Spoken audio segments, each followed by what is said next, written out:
Shout out to Kop-Ish. Shout out to Kopish, guys. All the good work the up. two legends, Emil Heskey, Howard Gill. Can't get much better than that, guys. Yeah. You know what to do now. Like, comment, subscribe. I'm with legends, guys. Kopish. The final countdown.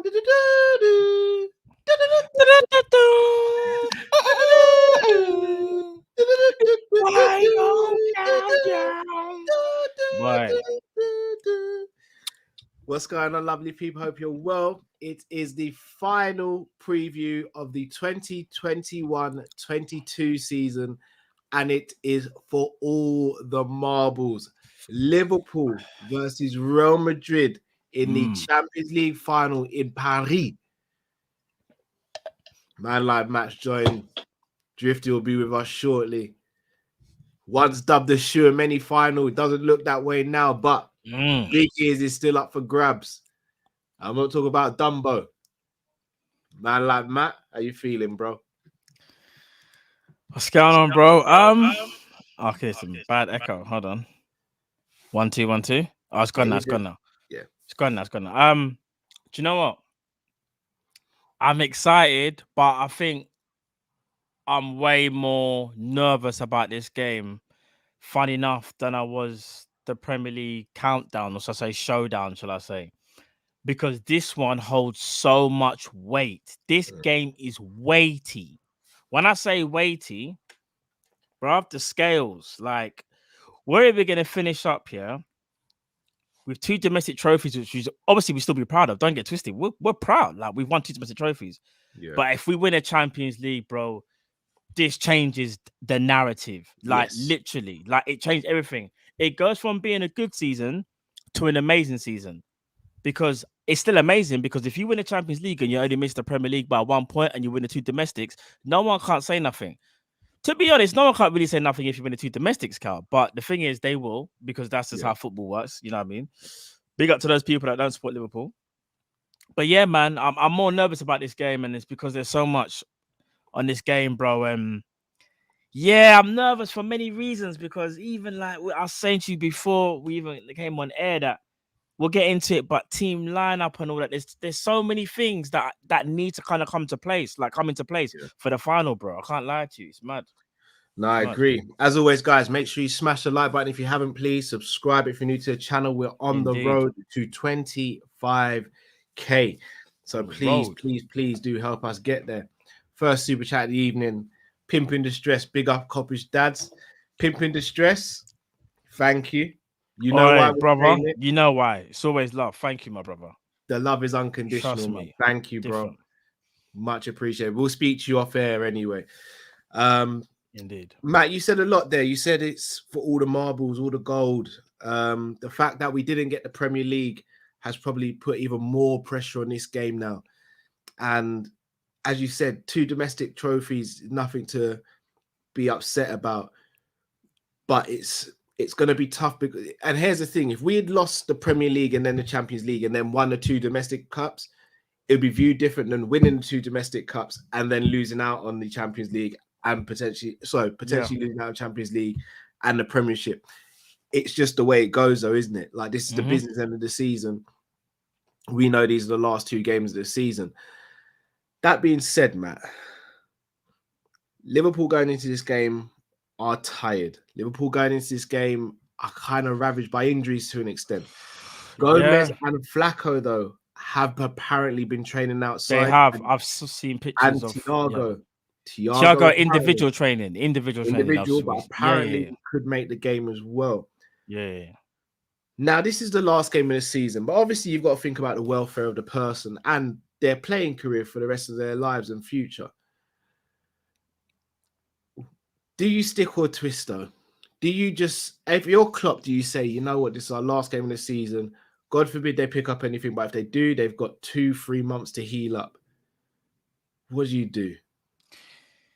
As much as I would love Klopp to kind of just, or not even that, as much as I would love to kind of make that massive gamble, that gamble can go against you because let's say he was to start, especially Thiago, who I think is the one who's most at risk, by the way. If he starts him and he gets injured, we already have to make a substitution, and we risk Thiago maybe not even not even starting a new season because apparently it's an Achilles injury, and when it's an Achilles, you have to be so careful, bro, because Achilles are so delicate. If you rupture your Achilles, you're in serious trouble. It happened to David Beckham, I believe, when he was at PSG, and that kind of made him retire theoretically. Achilles is one of the worst injuries you can get in football. Now, same with John Barnes. Yeah, That and changed him. it changed everything. It's happened to the late great Mamba forever Kobe Bryant, rest in peace. Him and his daughter, and now people are on the plane. It happened to him. The only person it's happened to that has actually made a full recovery is Kevin Durant from the NBA.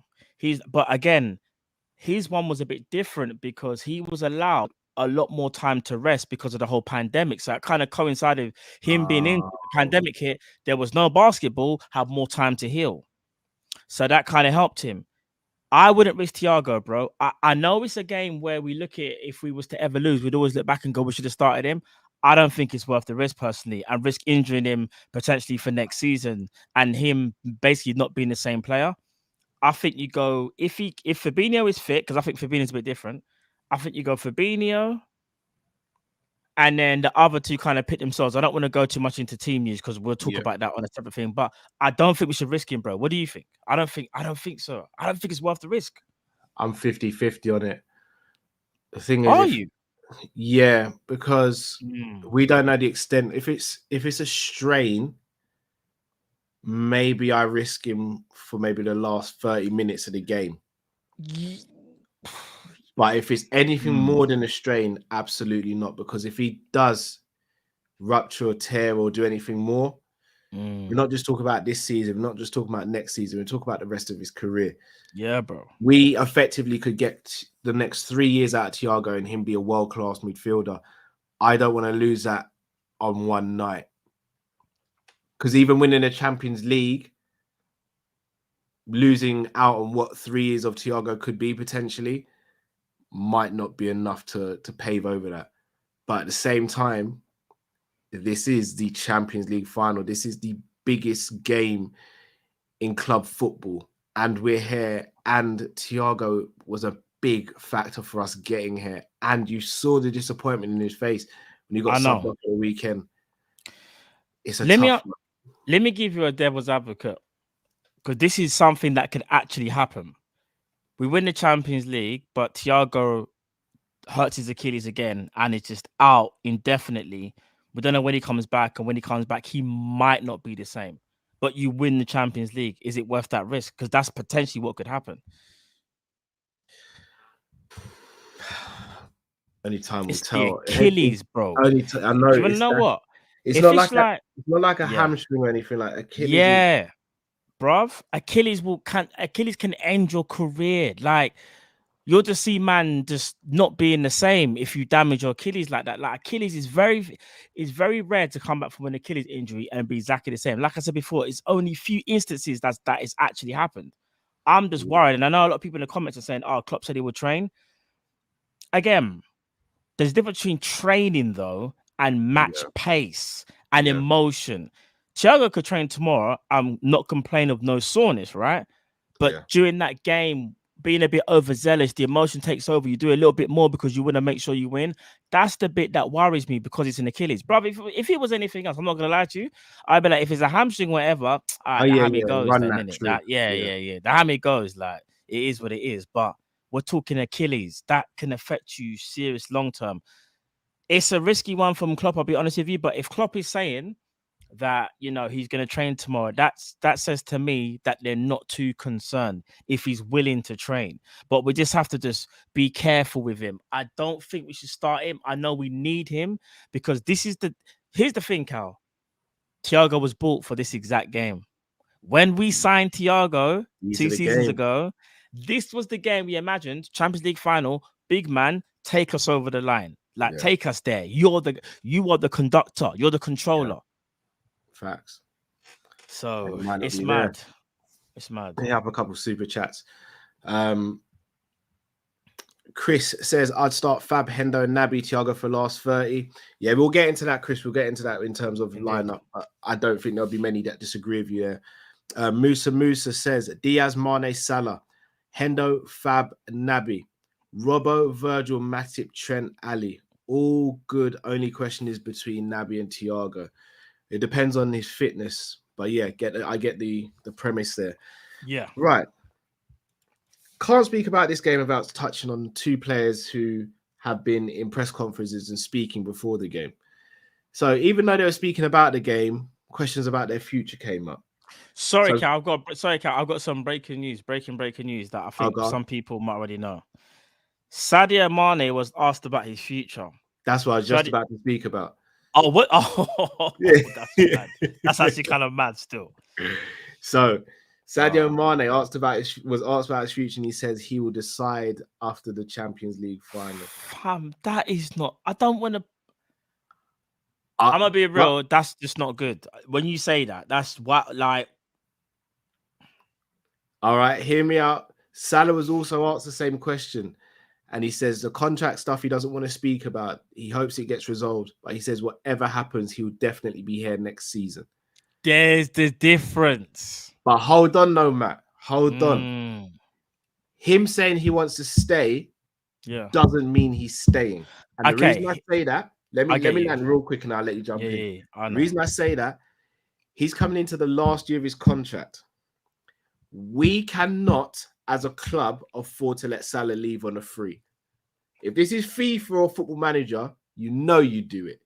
You know you let him run down the contract, and then if you don't sign, then that's it. This ain't FIFA. This is Liverpool Football Club. We ain't going to let him go into the last 12 months of his contract. Mane, on the other hand, has said what he said. I'm going to be real with you. I love Mane. I love Salah. I genuinely believe if the roles were reversed and they swapped the quotes around and Salah said what Mane said and vice versa, I think the fan base would be coming for Salah. They would be coming for his neck right now. I don't know what this means for Mane. All right, this is how I see it. Salah's intention is to stay, even if it's one more year. He doesn't want to leave next year, regardless. So I know what you're saying. From a business perspective, FSG won't have that. They won't want to lose their biggest asset in the free. However, what he's just saying from his side, that's all he can do is speak on his side. He wants to stay. I'm worried when Sadio Mane, who doesn't really talk, says things like, his exact quote is, I will answer after the Champions League whether I will stay or not. I will say after the Champions League, yeah? Bro, in my opinion, he could have just said, now's not the time. But it's the fact if he actually said, like, after this final is when I will give my answer. Bro, he knows what he's going to do already, obviously. He already knows, isn't it? He already knows. Because remember, this is not about... This is different, slightly different from Salah, because Salah keeps saying he wants to stay, but they've got to sort it out. We haven't heard nothing from Mane up until literally not too long ago. We haven't heard nothing from his camp. Obviously, over the last couple of weeks, it started ramping up because of the Lewandowski thing. And I'm putting two and two together right now, and I know you shouldn't, but Lewandowski's pushing hard to go Barcelona, and we've seen the reports that Bayern want Sadio Mane to come in for Bayern.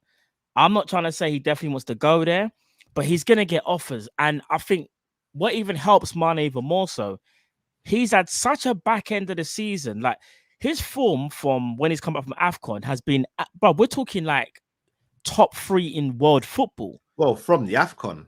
From AFCON. So literally from the new year. From AFCON, he's been carrying the torch. And sorry, just before the new year, remember the game against Chelsea where we drew 2-2 before they flew out? He scored in that game as well. Yeah. And here's the thing, Carl. I don't want this to distract from our Champions League game, but it's going to. It's hard not to, because it's news that we're going to keep hearing up until Saturday, people. It's news that we will hear filtering as soon as that final whistle goes, win, lose, or draw. It's a tough one to take. You kind of don't want these distractions when you're like in the middle of like a big game, but we have to address it. And I'll be honest with you, Carl. I'm not confident, because I would expect him to say, I want to stay, but what happens is out of my control. Like, something like that. I want to stay, but it's out of my control. That's what I thought he might have said. But to say that I'm gonna basically make my decision at the end or after the sorry, when the final was done, I'll let you know whether I'm staying or not. I don't like the sound of that, bruv. That actually hurts. I can't front. Yeah, and I think it comes at a bad time, especially when you don't hear anything like this coming out of the Real Madrid camp. Everyone seems to be fully on job. No one's really spoken about the summer transfer activities or whether they're staying or going. Obviously, our players are in the limelight because they've got 1 year left on their deals. But I almost wish he was just like, I don't want to speak about this now. I want to focus on the final. And I think that would have shut a lot of people up. Yeah. But again, we always ask footballers to be open and honest. So we can't batter him for being open and honest. Well, here's the thing. This is where I hear you. He was too honest. You know what it was? He was too decisive with his wording. If he just said, after the Champions League final, we'll talk about my future. But he said, listen to this quote, Cal. This is so decisive. I will answer after the Champions League whether I will stay or not. That is very decisive, bro. Yeah. And again, it's Mane. No disrespect to him, but when it comes to media training, I don't think Mane really cares. I think he just speaks how he speaks. Like, he's very humble. He's just like, well, if you guys really want to know what I'm doing, just talk to me after the Champions League final and I'll let you know. That's how Mane comes across to me. That's how do you know what I mean? Do you, and again, I'm just asking this as a question. I know there's like Mane fans, and I don't want this to become a Mane fan versus non-Mane fan or whatever. I'm just asking a question. Do you think he's saying that in terms of saying, I'm going to make my decision after, because if I don't start that final, then that for me kind of is like you saying, Klopp, like I'm not a first 11 guy anymore. Do you think there's anything in that? No, I think he knows he's starting. I think our fan base kind of know what our front three will be starting. He knows he's going to be starting, bro. He knows he's the form guy. Klopp knows he's the form guy. Klopp loves Mane.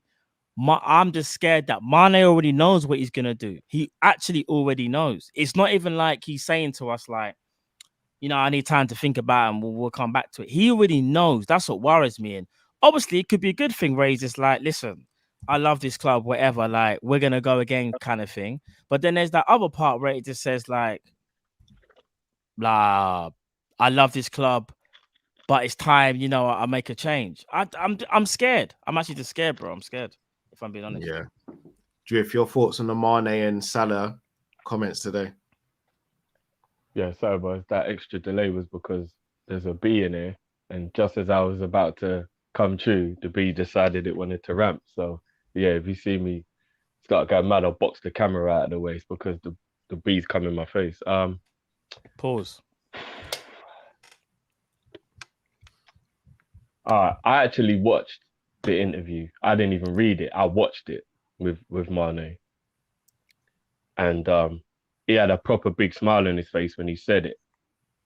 I'm going to take that smile as he's staying and he's just fucking with the media. Because my heart, my emotions, and everything else that's been involved over the last 10 months can't handle Origi and Mane leaving at the same time. So, yeah, for anxiety reasons, call me head in the clouds, call me whatever you want to call me. The smile on his face said to me that he's staying and he's just fucking with everyone.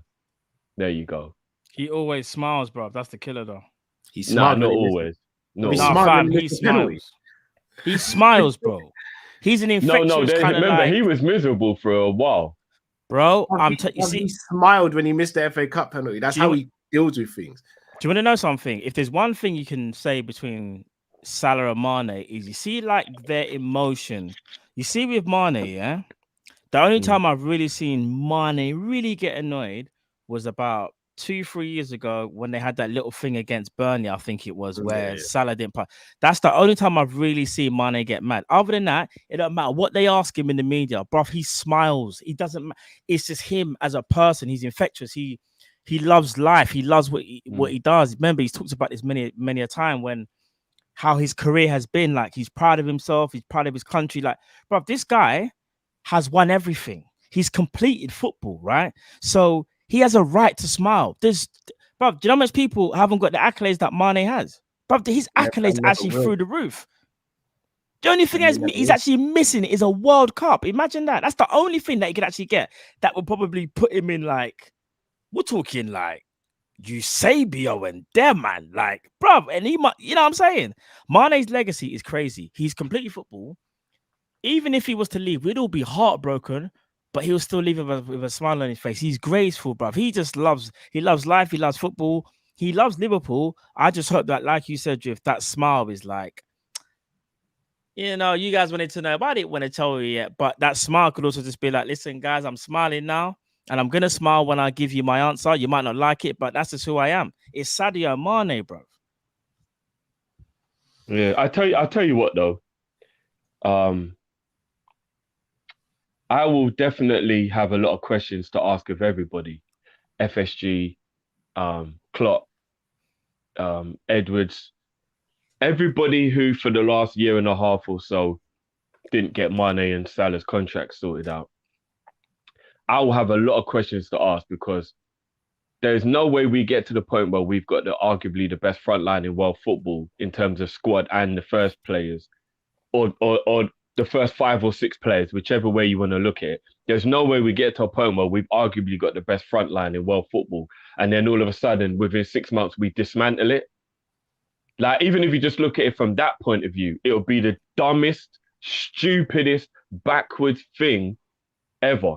So unless Mo and Mane literally are like, I don't want to be here anymore, I don't get why Liverpool wouldn't just give both of them whatever it is that they need to make them feel like there's no need to even go anywhere anyway. Because let's be honest, Bayern Munich at the current point in time is a downgrade.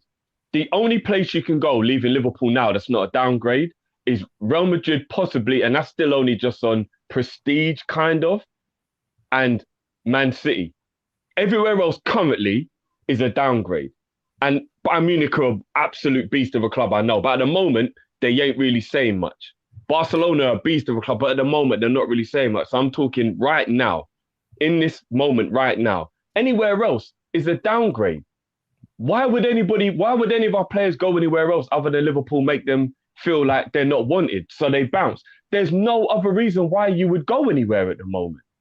Like, to me, it just seems very weird. Very weird. To us, we're not going to see it like that. But Drift, if he wants a new challenge, then for all we know, in the summer, the club wanted to potentially get him to sign a new contract. And he said, I'll wait to see how the season goes because I might want a new challenge. Yeah, but that's speculation because we don't know he said that. No, so but but we're going based off what we see. Bruv, Thiago was at Bayern Munich when they were the best team in the world and wanted to come to Liverpool. That was a downgrade. Let's not make no bones about it. They were the best team in the world. We were maybe second or third. I'd say second best. No, still we just won the league, Cal. We were arguably still the best team. I know we didn't win Champions League, but we were still arguably the best team at that time. They won everything. They won the Champions League, their league, and no, they did. I know. I heard that Thiago also wanted to make sure he played in the Premier League before his career finished as well, which had a big part to do with it. No, that's fair. Mane ain't got no burning desire to play in Germany. I think I could safely say that. No, we can't say that, Drift. We can't say that. Bruv, who has a burning desire to play in the Bundesliga? We don't know, bro. And I'm not even being disrespectful to the Bundesliga, but nobody's got a burning desire to play in the Bundesliga. No, bro. It's not even that. He might, and again, remember, he's at a certain age. He's in the Austrian league as well, bro. Like they've got. He's at an age where he wants to get his pay, and rightly so. And this is where I will say, and again, like maybe we're reading too much into it because again, we don't want to lose focus. It's about the final, but him potentially leaving, I don't think it's just all about financial. I could be wrong. However, if a team was to make you like their star player and make everything about you, and you've kind of completed everything that you wanted to complete at the club that you love, you might just think, let me see what this is saying, because you've done everything that you've needed to do.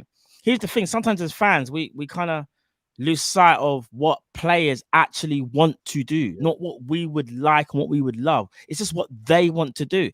But we're just saying the way Mbappe wanted to go Real Madrid, guys. No, but hear me out. We're just saying no. But here's the thing, though. You know what Mbappe's doing, though. Mbappe's getting the bag, and I guarantee you, he still ends at Real Madrid. He knows what he's doing. He wanted to get that stupid bag. No. But what I'm saying is, Mane and Salah, after what they've done, deserve to get the bag.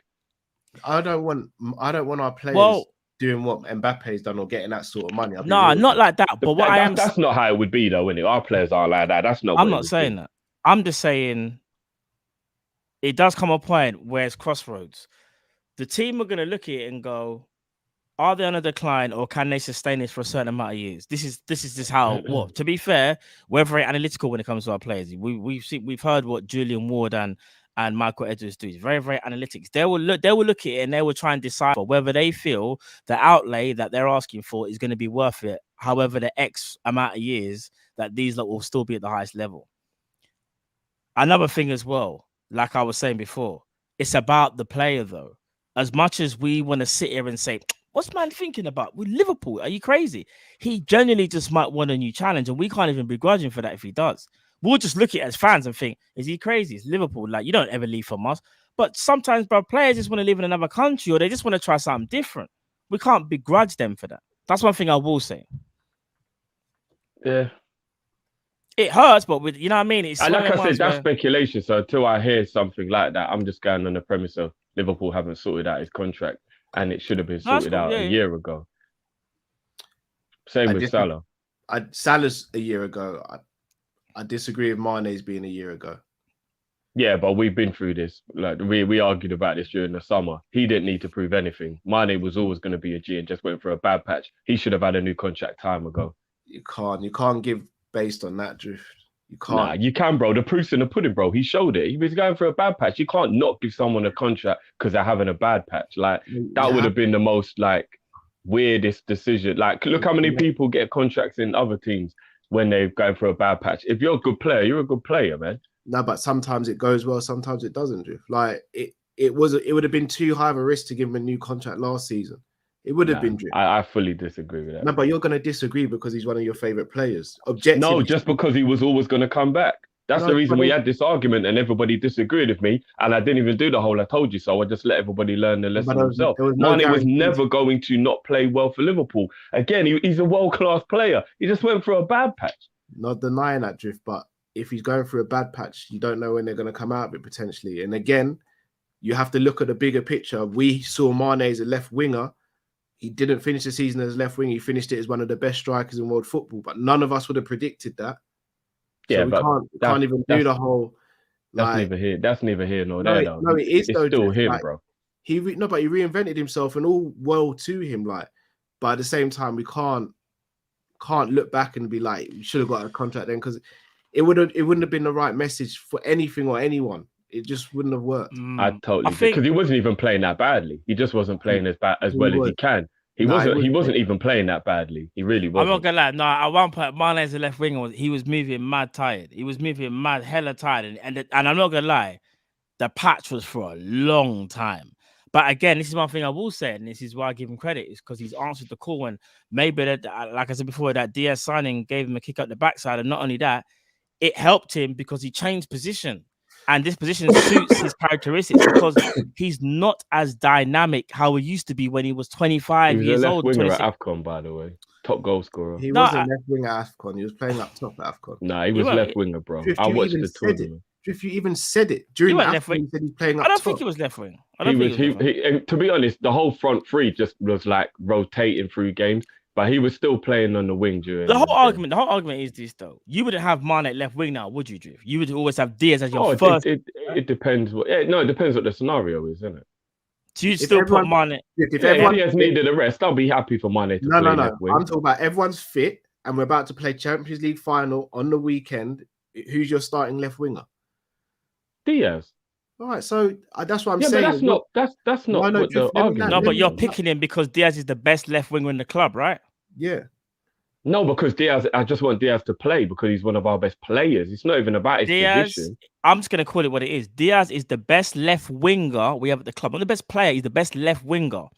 Mane, as things stand, well, actually, theoretically, we could have three because you could put Jota there as well. Yeah, but I think we've all established he's not a left winger. I'm just saying. Diaz is the best left winger in the club. Like, if we were to ask you right now, Drift, who starts up front for Liverpool in that final, who are you picking? You ain't picking Bobby. Who starts up front? I'll pick Mane. All right, there you go. But if you said to me Mane can't play striker, I'd play him left wing. No, but Mane's our most clutch player. Mane's playing in that cup final. I don't care what position it is. Your emotions getting away. Listen, we're No, not saying that. I'm trying to say to you, like, if you said to me, would you bench Diaz to play Mane left wing because for some reason we just had to play Jota up front? I would say yes. No, Mane is our most clutch player. Mane is not missing that final. He's our most clutch player. Like, he just is. But I'm not denying that. All I'm saying is when everyone's fit, we kind of know what our front three is and their best positions. Right? Surely. Yeah, but that still goes anyway. I still think he should have been given a contract last year. Do you know what I mean? Him and Salah should have both been given a contract. Mane left winger ain't the same as Mane striker. He's gotten older. The centre forward position suits him better. That's just a fact. You can see it. It works better for him. Yeah, but it still doesn't mean he shouldn't have got a contract with Mane. Both of them should have had their contract start. When I'm saying this, I'm not taking away from Mane. I'm just saying it as Mane's still a great player. I'm just saying as a centre forward, that is his best position right now because he's aged and the characteristics that he have suit him best at that, for the centre. Whereas Diaz is almost like that young kind of Mane, so dynamic, so electric. He's the one that can run up and down the flank and still give you what old school Mane could do. That's all I'm saying. What I'm saying is that doesn't have anything to do with Mo and Mane only having 1 year left. In my opinion, their contract should have been sorted out ages ago. We shouldn't even be in a position where we're being held to ransom by like clubs saying, well, we'll only give you 20 mil now because he's only got a year left or whatever the scenario may be. We should have got this sorted out ages ago. You never let your best players get down to 12 months, ever. It is literally the worst business thing you can do in football. And if you think you're a good businessman, like FSG and Liverpool seem to be, why are all our good players always getting down to 1 year contracts recently? It makes no sense to me. It's not all of them, Drift. It's one. Hendo was down to one. Hendo wasn't down to one. Yeah, he was. When he signed that new deal, he only had 1 year left, Cal. Yes, he did, bruv. He only had 1 year left. He had 2 years left, Drift. He got a 2 year extension. Nah, he only had 1 year left when he signed that deal, Cal. Drift, he had 2 years left, Drift. I'm not going to argue about it, but we're letting a lot of our players run down contracts, and it's really weird. It just doesn't make any sense to me. It's 3 players though. Salah, right now, we're not doing well. Bobby, Mane, again, no disrespect to Naby or Firmino. We can't categorize them and say they are deserving of a new contract like instantly because But then you sell them, Cal. You don't let them get to 12 months where their value is poor. It's poor business. It just is, bro. It's terrible business. No, I don't want to see those players leave. I want both of those players to stay. But if you're going to let them run their contract down, then shut them. It is not. We've got way too many high-profile players on 1 year left. And Genie walked out the door last year for free. It's stupid. It's so stupid. And Ops, not to mention. And Origi, not to mention, it's stupid. It's so stupid. It doesn't make any sense what's going on at Liverpool right now with contracts with players. It really doesn't. Yeah, there's too many. I agree with that. There's too many. I agree with Let's get back to the preview then. We've spoken about our players. Let's speak about Real Madrid. The 2 players that everyone's been banging on about, Benzema and Vinicius. And for good reason. They have lit up European and league football this season. But is it naive to think that those are the only 2 players we have to shut down in this game? Or is there more to it than that? There's more to it than that. Yeah, there's one other guy. But he's going to come off the bench. It's not even just one. That's their insurance. That's just the insurance that they got. That's insurance. No, but I heard what you were saying before. I'm not even talking about him. I'm talking about that other brother. No, I know you're talking about. Yeah, I know you're talking about. In fact, they've got insurance and they've got company insurance. They've got 2 players. He's actually the reason they're in the final, and he's completely gone under the radar, I think. Not with me. There's 2 players. Literally gone under the radar. But I'll say this. Whenever we face Real Madrid recently, we always have a problem with their midfield. And I can't lie to you. Thiago having this Achilles injury, whether or not he's fit, he won't be fully fit. Flacco only just returning. It kind of messes up our midfield. This is where we have to win the battle and put pressure on them. Because if we don't, it's going to be a long evening. They will be able to manipulate the ball very easy. When you've got a Toni Kroos who's good at passing, so we've got to make sure you press him. Then you've got Luka Modric, who for some strange reason at 36 decides every now and again he'll roll it back to when he's 25, and it's so jarring. Obviously, amazing if you're a Madrid fan, but he'll roll it back. Yeah, they can even lure you into a full sense of security, because when they defend as well, they don't defend as a 4-3-3 or even a 4-5-1. Sometimes they defend as a 4-4-2. And if you know, in fact, you know what, actually, Barnett, let me just do it now. Let me do it. Matics. Let me just get out the thing. I have. By the way, while you're doing that, I heard you lot talking about Thiago's situation, with regards to the Achilles. When I watched the Sky, I don't know if there's two press conferences, because I know there's one on the Liverpool channel. I watched the one that was on the Sky channel. I don't know if they're the same. So if they're not the same, I'll watch the other one obviously afterwards. If they are the same, then people might know. But basically, when they asked Klopp about Thiago, he said that the scan showed he's fine, which was a big surprise to everybody, and that they think he'll be in training tomorrow because the pain has gone. So I'm thinking to myself, is it one of them ones, you just get those random ones? We've all done it. Anyone who's done e-sport, you just get pain and randomly it does just go and you're like, what the hell was that all about?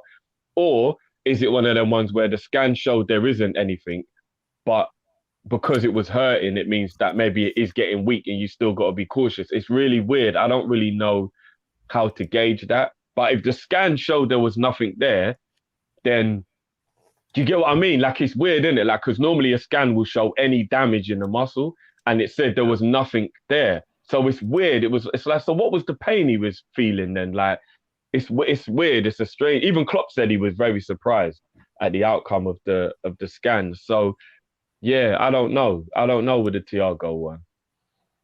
Go on then, Matt, bro. Take over, bro. All right, so here's the thing. So this is what I think they're going to line up with. This is just what I think. I don't know if you lot agree. So I've gone with Mendy, Alaba, Militao, Carvajal, Casemiro, Modric, Cruz, Valverde for a tactical reason, Vinicius Jr. and Karim Benzema. What I was talking about is this. When they defend, yeah, they are blatantly going to defend, in my opinion, in a 4-4-2. Valverde is key for them because Valverde, they're hoping, can negate Diaz. Vinicius Jr. will always just be around here. He'll be anyway, in fact, but he'll be the closest one to Benzema because they want that link up. So when we're attacking and whatever, and Trent's pushing forward, just know they can sit back and make it as tight as possible, yeah? Here's the thing where it can get techie. Let's just say everyone's moved upfield. We're on a normal attack. We're on a normal attack as we normally do. You got Virgil there, Robbo there. Say Robbo's about there. Say Trent's gone the furthest forward. Salah's slightly gone inside. Trent's there. This is why I'm worried now. Because on that counter, Vinicius will always be free. And whether Kareem drops deep, he will always look for that outlay for flipping Vinicius at all times. We know this link up right there is something that we have to stop immediately. Because I tell you something, if Trent is caught up that pitch, we all know, and it doesn't even take a genius to work that out, this person here is going to run wild. That's why when we are attacking, in my point of view, whoever's the 6, let's just say to be there for now, has to be switched on. We have to defend as a 3. If there's any point in the game where we're defending as a 2 and we get caught on that counter, we are in trouble because he is lightning. And whether sometimes his end product can be a bit iffy, but I'm telling you from now, when he's on it, he's going to cause problems. Like I was saying before as well, Madrid have got the tactical flexibility to even go 4-3-3 when they need be, which is how they will start the game. Valverde, like I said before, is key. Valverde's got the energy to kind of keep up with Diaz. This is where Robbo really has to pick his runs and pick his runs correctly. Carvajal's not the same athlete like he was, but Carvajal's decent enough. Robbo, if Robbo's smart, Robbo can get behind Carvajal. Hopefully, Diaz can keep Valverde honest. Naby Keita, if he does start the game, we need a big performance. Whoever that person is, let's just say that it's James Milner. Put it like this, guys, and I'll say it one last time. Midfield is key. Breaking them down is going to be key. But as always, we kind of know it's all about the flanks. If we can get in and around them, because they do fall asleep, Alaba is not the best at times. I still think he's a number 2 centre-back, and so is Militao. But on their day, they can be good. If the ball is good enough, and you've got your Mane there, and potentially a Diaz, and Naby waiting just around, we can cause them problems. Don't know if you don't want to give anything more still. No, again, as always, bro. Fantastic analysis. I've got a few things I want to just throw back at you though. Mm-hmm. Trent's position. Yeah. So you got Trent advanced. Mm-hmm. I don't know if you guys agree with me or you agree or not, Matt. I don't think Trent is as advanced as people think. I think Trent takes up that space where Henderson is kind of right now. And if he does that Recently, in this yes. game, it might actually help us as opposed to hinder us like it has in previous games. Because if Trent has then moved infield, you're then taking either Modric or whoever infield with him as well, which gives Salah more space to potentially isolate Mendy. But that comes at the risk, as you said, of Vinicius having more space and more time on the ball potential, more space to run into. That being said, though, Ibu is effectively the equalizer to Vinicius in terms of athleticism. Now, on the side of Carvajal and Valverde, Robbo does often get to the byline. I think people negate that. Like, I think although Trent gets more assists and does more of the Hollywood stuff, it's usually Robbo who's more advanced out of the two. Yeah. So if that's the case, will we see Diaz potentially dropping in and being more of the creative winger as opposed to the marauding winger? Because if Valverde is going to track, they're going to double up on Diaz, which will effectively give Robbo freedom to get in behind. So Valverde will have to trap Robbo, or Carvalho will have to trap Robbo. But they have to be kept honest throughout the whole game, because if they lack communication, hopefully Diaz can slip a ball in between the two and Robbo gets to the byline and can cut something back. Now, in terms of midfield, again, completely agree with you. Flacco or whoever plays the 6 will have to sit in there. It's the midfield, though, Matt, for me. Hendo and Naby have to press like demons, because we saw in the games last season, Modric and Kroos, if they are given time and space on the ball, they will carve you open no matter how good you are, how good your structure is. You just don't give players like that the time and space. However, if there are two players, especially Modric, that can beat the press, it is those two. However, you can't give them any time and space. So Naby and Hendo, in my opinion, will have to try and win the ball as high up the pitch as possible, which will then hopefully bring Benzema deeper, which will again make it so that Vinicius is isolated, so that if he does score or get a chance off, he has to do something absolutely magical, which is, again, something within his remit, but we have to try and negate it. I don't know what you guys think. Yeah. Do you know what? We say this many times, midfield is key. I am worried, though, about one of the people that Drift was talking about. Because remember, when Modric starts to tire or Kroos, let's just say Kroos, because Kroos is the one main that's being come off the pitch, they've kind of got an equalizer. Their first equalizer is Camavinga. And I'm not going to lie to you. His presence on the pitch is so peak that he just destroys. Like, he literally just steps onto the pitch and he just takes out everything. And he kind of owns the pitch. Like, laterally, physically, like mentally, there's something about him and his presence that even like give the other players like a bit of a boost as well. Like, go on, G, no, I was gonna say it's not that, you know, Matt, but what it is because he is a brilliant player in his own right. When he comes on with 20 minutes to go and everyone's tired, he looks superior. When he starts games, he's not as effective. But Ancelotti's realised that when he comes on with his athleticism and his work rate, when you're 70 minutes into a game and you're already tired, that's the reason why he looks so effective. So I know he's a good player. Don't get me wrong, he is a good player. But if you look at games he started, he doesn't do as well as he does when he comes off the bench. And a lot of Real Madrid fans are actually saying that he's had a poor season domestically. He hasn't actually been that good. But in the Champions League, he has been good. And I think that's because in the Champions League, Ancelotti uses him when everyone else is knackered. So what I think, what I truly believe is the way to beat Real Madrid is to just not give them any time. And you can't do that for 90 minutes. Hence the reason why they're dog shit for 75 minutes of the game and win every game in the last 15 minutes or extra time. If you're actually deeper and you actually go through the entirety of what they've done in the knockout stage, other than Chelsea's Stamford Bridge game, which I think we can all say was a random thing, because Chelsea are never poor like that, especially at Stamford Bridge. That was weird. Nobody knows what that was. They are always poor until the last 15 minutes of the game when they start making the changes. they were completely outplayed by PSG. They were completely outplayed by Man City. And in the reverse leg of in the second leg of the Chelsea game, they were completely outplayed. They are actually not a good team when you actually just get in their face and stop them playing. But what happens is everybody gets. What happens is you get tired of pressing them. They bring on their brilliant equalizers, which are Camavinga and Rodrigo.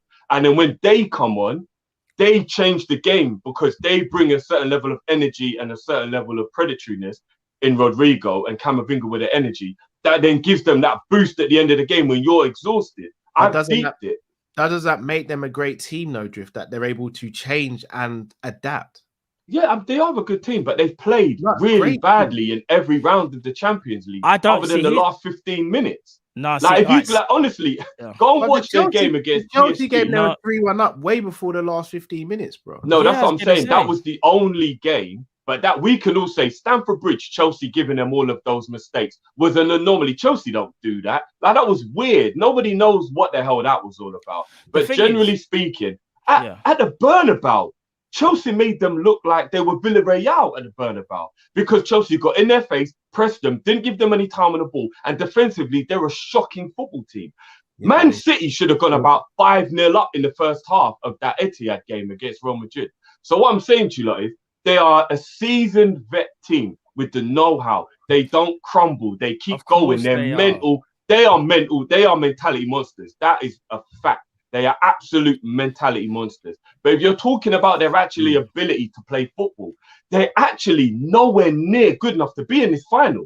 They should have been knocked out to PSG, and they should have been knocked out to Chelsea, and they should have been knocked out to Man City. And I don't even know how the fuck they're in the final. Can I play devil's advocate real quick? Liverpool against Inter Milan at the San Siro. We can all agree we were lucky to get a 2-0 win, right? Not lucky, but we didn't play that well. We were lucky, bro. That game, we were lucky. I was lucky.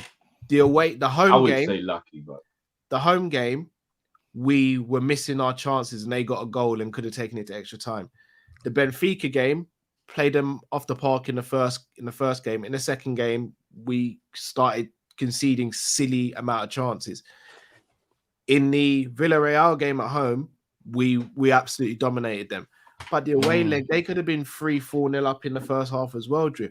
So no team is without their faults. And although we've navigated through the Champions League well, if you go back and look at game per game like you've done with Real Madrid, there are frailties and there are suspicions in the Liverpool lot as well, especially with the high line and the way we don't necessarily... I mean, I thought we were the best team in the world, but I'm not saying that we don't have any issues. All right.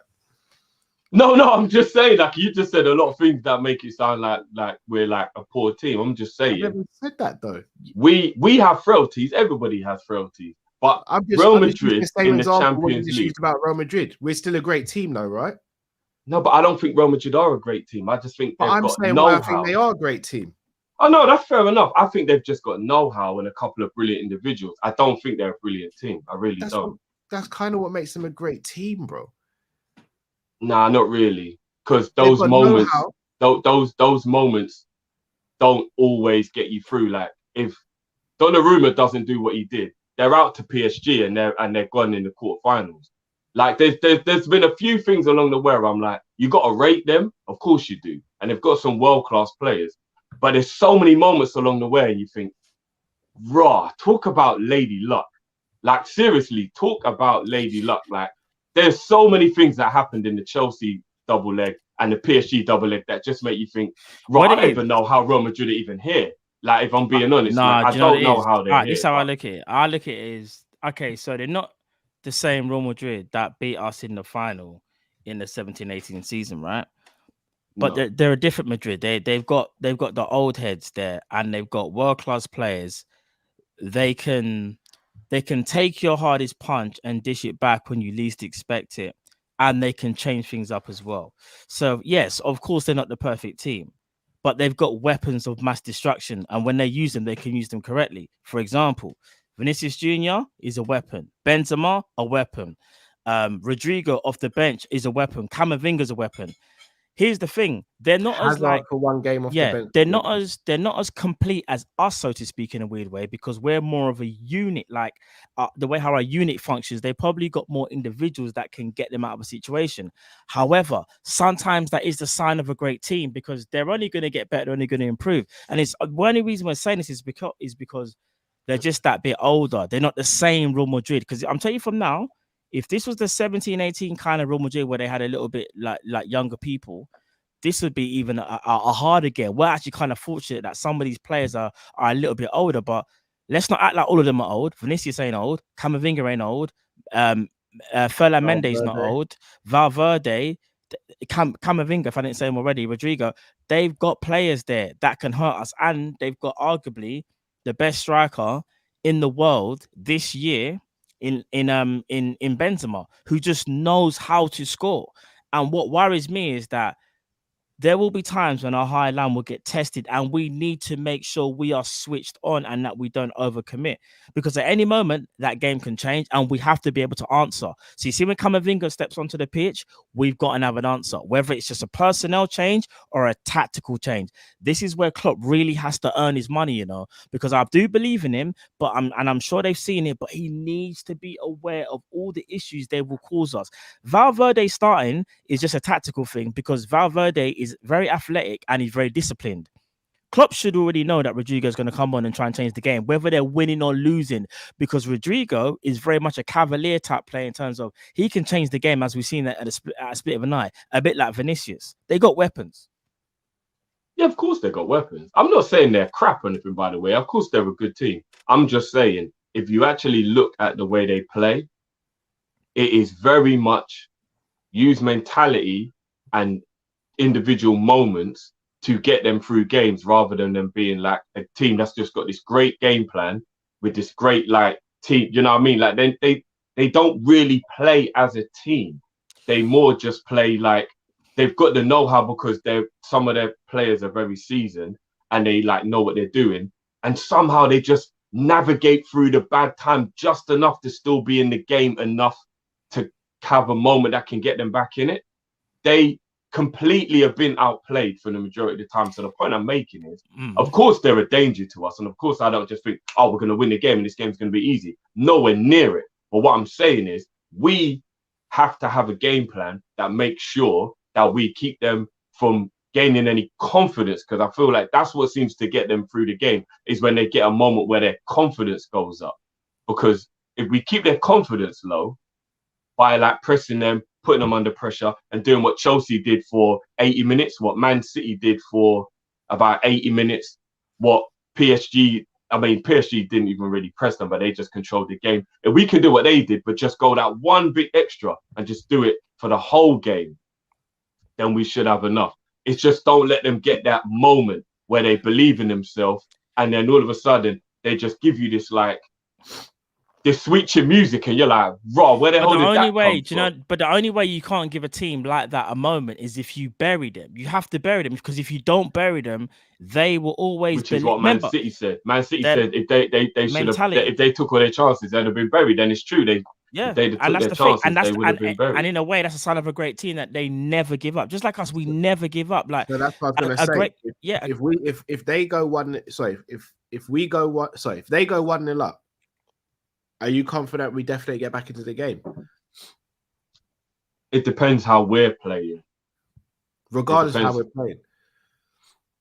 I'd be confident we can get back in the game because our front players are way too good. I always believe because we've always. But again, it would just depend how we're playing on the day, innit? That's what worries me. As we said the other day, we don't really play well in finals, which is what scares me. And ironically, the only final we did play well in was the Chelsea FA Cup final. And Thiago was in that game.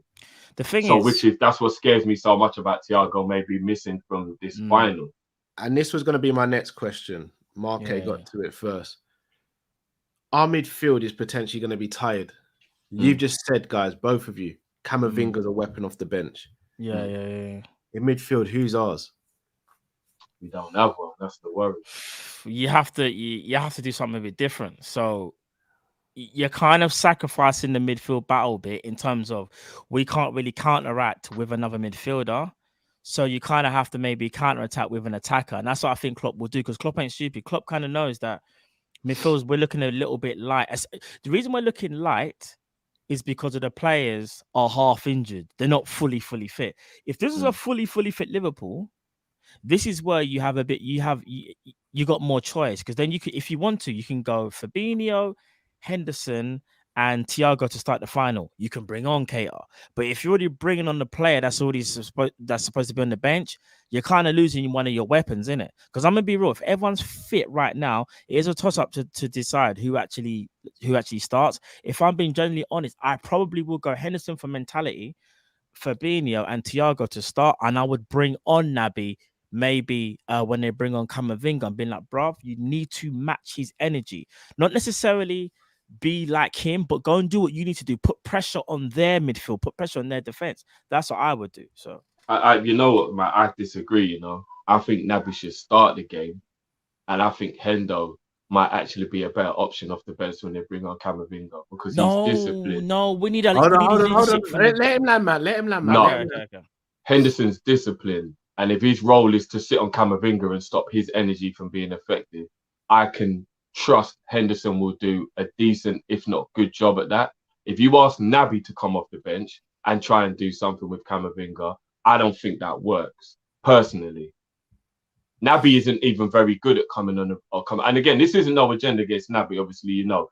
I think Naby's good when he starts games, generally speaking, based on his performance. Unless you can jog my memory, I don't remember too many times when he comes off the bench and he's effective. I don't really think he's an impact player. I think Naby is there from the beginning, plays well, and is in the game and is warmed up and is in the mode.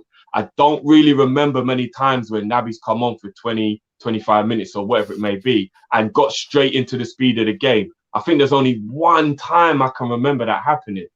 Like, I don't know. I trust Henderson to come off the bench and be more effective with Camavinga than I do Naby. All right. Yeah, that's if you're trying to go like, kind of go after him. But I'm talking about do your thing. However, don't you think it's a bit of a risk, though, to not start Henderson at the start of a game where mentality at the start of a game is key? And the reason I say that is because we never really start finals well. I know we started well against Spurs and we got the penalty, but after that, we were atrocious, yeah?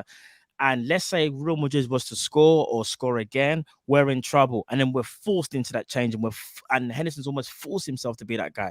We need to make sure we start Naby, Thiago and Flacco is our best midfield. And I think most people agree with you. So technically, I'm starting with our best midfield, though, bro. Hear what I'm saying, though? This is a final, and I'm going on. Henderson's form recently has been very, very good. Remember, football's always going to be about form as well, unless the player is just like all worldly. And if we're being honest, form-wise, Henderson has played better than Naby Keita over the last 2-3 games. He has. There's no. Henderson's been better than Naby. So it's a tough one. All I know is that we're kind of light anyway. The fact that we're talking about it just goes to show how important the midfield is, and we probably won't see a fully fit midfield, and this is where we could come a bit unstuck. However, we've got a forward line that nobody can match. Nobody. And it's a shame D9 won't be on the bench, but we've got Firmino and Jota on the bench who can both change the game. I don't care what no one says. People got to talk about, off the bench, Firmino. Firmino is still a magician. He's still a magician. He can give you that one moment of brilliance that can potentially either get an assist or get a goal. And the same thing goes for Jota. Not necessarily a magician, but he can make something happen. So I just think that we just got to trust the players who are available, even if we got to bring on a James Milner. I know people go, well, James. At least we know James Milner will give it absolutely everything he has, bro. He will give it everything and leave nothing, So that being said, then boys, starting lineup. I'm all guessing. We're all saying Alisson, Trent at right back. Yeah. I had a wild take yesterday when I was doing a recording with Don, Hussam, and Grizz. I said I know it won't happen. I'd be tempted to start Robbo in this game. Am I crazy? No. Because he's got more know-how in bigger games than Tsimikas, so I don't find that crazy. I'm saying I would start. If it was up to me, I'd start Tsimikas ahead of Robbo. I said I wouldn't. Yeah, I thought you did. Matt, am I crazy? I thought Carl just said he would start Robbo. But am I crazy? Oh, my bad. I thought I was going mad. Yeah, me confused for me. I was Sorry, like, what my did bad, I thought I was my going bad. mad for a you minute there, meant bro. Simi? Yeah, so I- you're I Oh, saying said you would start Simicast, you mean? you would start Simicast. And I'll explain why. Yeah, go on. Robbo, for me, is still the best left back in world football. Mm. I think Robbo looks knackered, and I Yeah, he don't think does, his he form is amazing at the moment. Whereas I think Simicast, his form has been better. I think his delivery has been better of late, and his form with his accuracy of delivery, whether it be from crossing or from corners, and the fact that we will need to be clinical in this game, I would start Simicast. But again, obviously, have no problem with Robbo starting. Am I Okay, crazy? what I like about what you're saying, Cal, is that if God's willing we have a lead, that means that bringing Robbo on to try and shore things up is a brilliant move, because obviously we know defensively how good he is, and if he doesn't have to bomb forward and just concentrate on defending, then he's brilliant at doing that. So I do see that obviously that's based on us hopefully winning the game with 10, 15 minutes to go or whatever. Yeah. I see a lot of logic in what you're saying. I do. I haven't got a problem with Simicast. Has got to a point now where I don't think Simicast starting bothers anybody. It Really, like it shouldn't anyway. Yeah, it shouldn't. The only thing I would say maybe is a little wet round the years in the Champions League with Liverpool, and could the occasion maybe get to him? Maybe. Would, you know, he seems I don't think like... it would either, but I'm just saying possibly yeah. that's the only thing The that thing maybe, is, you know what I mean? Possibly, maybe. yeah, I would have no issue starting Simicast because I actually think Simicast is probably on like better form. However, we know what Klopp's gonna do. I'll be so shocked if he picks Simicast, but I just know he won't. But one thing I will say though, one thing Klopp isn't scared to do is to rectify it. So like if he knows 60 minutes, Robbo's not doing enough. We've seen it before. He will bring Simicast on, and obviously we're like, oh, why did he bring one earlier? So that if there's one thing and we can give Klopp at least a little bit of credit for is if he feels he's made a mistake, he'll try and rectify it more times than not, I would say. So fair dude. I'm guessing we all, even though I've said what I've said, we all expect Robbo to start though, right? Yeah. Yeah. He's had a week rest, so I would think that he should hopefully be okay as well for just one last hurrah. Do you know what I mean? Because he's had a week rest now. So. Virgil's partner. Question, Matt. Yeah. Who partners Virgil? Me personally, I would want to start Ibu.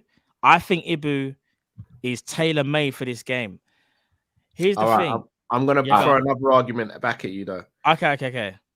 Vinicius is going to get the ball at some point. He will. It's not even about if. He will get the ball. He will drive at Trent. And if not even, it even has to be directly at Trent. Trent could be high up the pitch and they're on the counter or we're in trouble. We need to know we got insurance there. Man can't have Joe Matip there and just be like, because here's the thing. Matip's got the experience and Matip's got the know-how. And also feel like Matip's defensive mind is still ahead of Ibu's. However, sometimes you've got to go with a youngster where he makes his name. Bruv, I'm going to be real.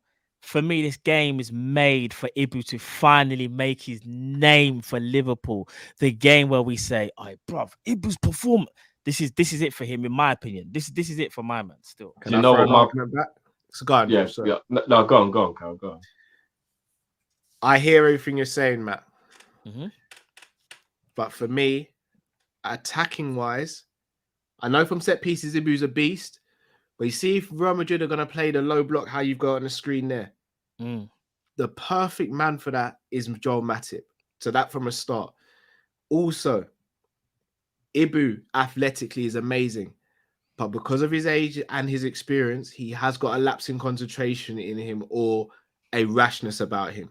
If we do that against Vinny... A la Wolves, Cal.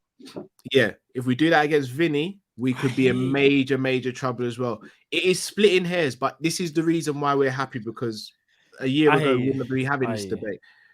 I don't know if it's as clear cut as Ibu. For me, I would start Ibu because I'm going to go on the premise that he will be switched on and we need someone to negate the speed of Vinicius, especially if Trent gets caught out. But at the same time, Matip's not a sluggish defender.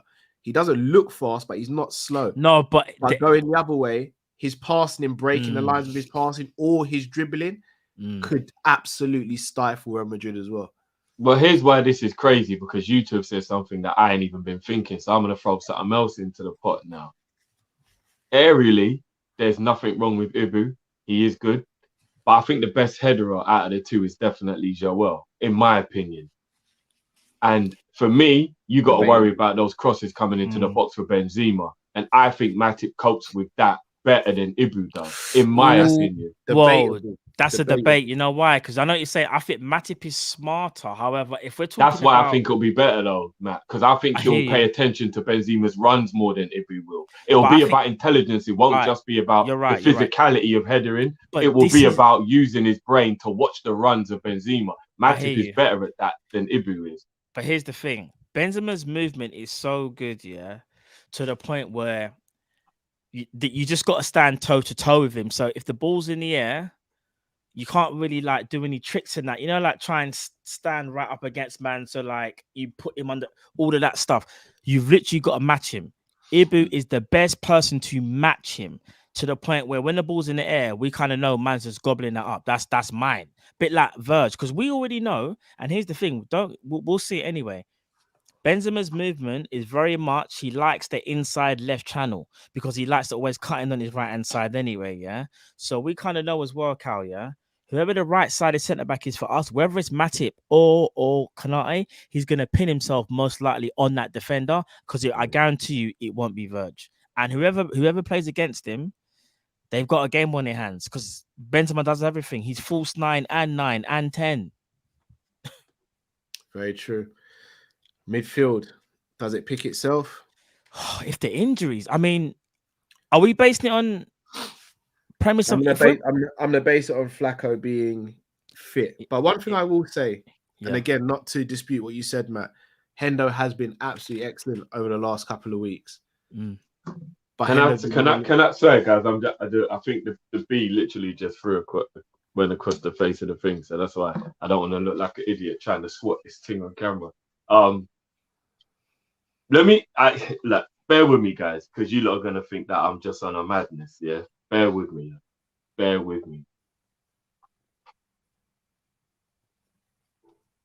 I don't think it ever works to go into a final and play a player just because of who he is and he's not fit. And I'm not even just talking about he's feeling any pain from whatever his injury was. I'm talking about match fitness and being like in form or whatever you want to call it. Flacco, as much as we love him, is terrible when he hasn't played for a little while, in my opinion. He's not one of those, he comes in and he's brilliant when he's been out for a while. He's actually quite poor and needs a game or two to actually get back in the rhythm. I actually think playing Flacco in this game is an absolute mistake from the start. I don't mind him coming off the bench and we're trying to shore up the game.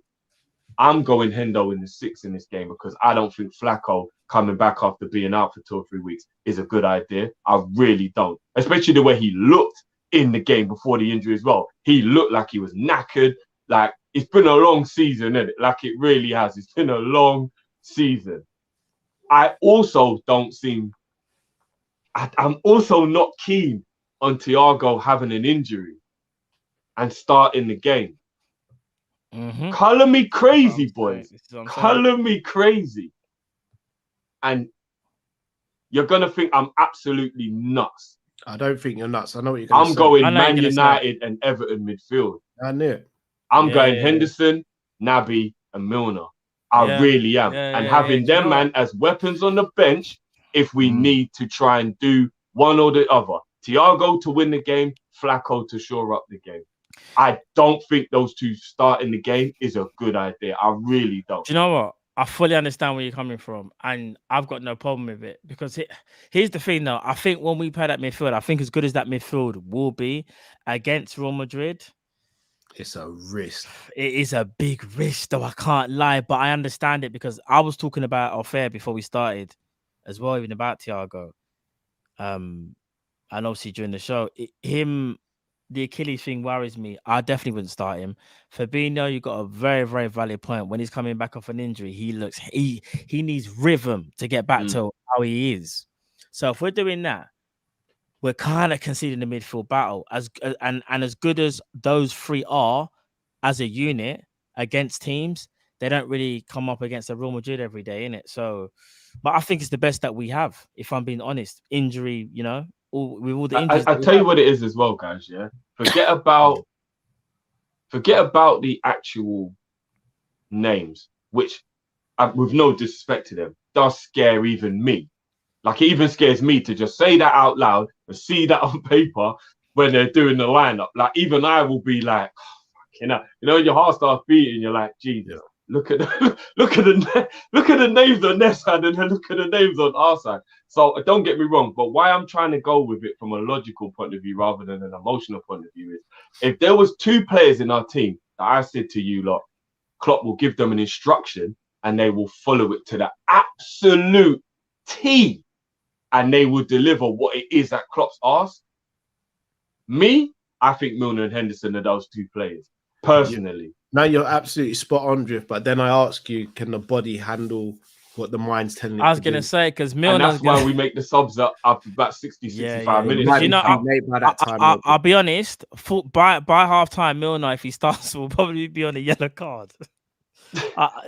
You know what he's like, but what I'm saying is, guys, the people who people are thinking should start instead of them are still on the bench raring to go with their yard fit in it. We just got to hope that they can come in and beat Impact. The thing is, though, if you we get what play I'm saying, midfield, like, Modric is gonna have a field day. I'm not gonna lie. Like, I hear what you're saying, Drift, because of fitness issues. Milner starting in that midfield scares the crap out. I almost swear that's how much it scares me.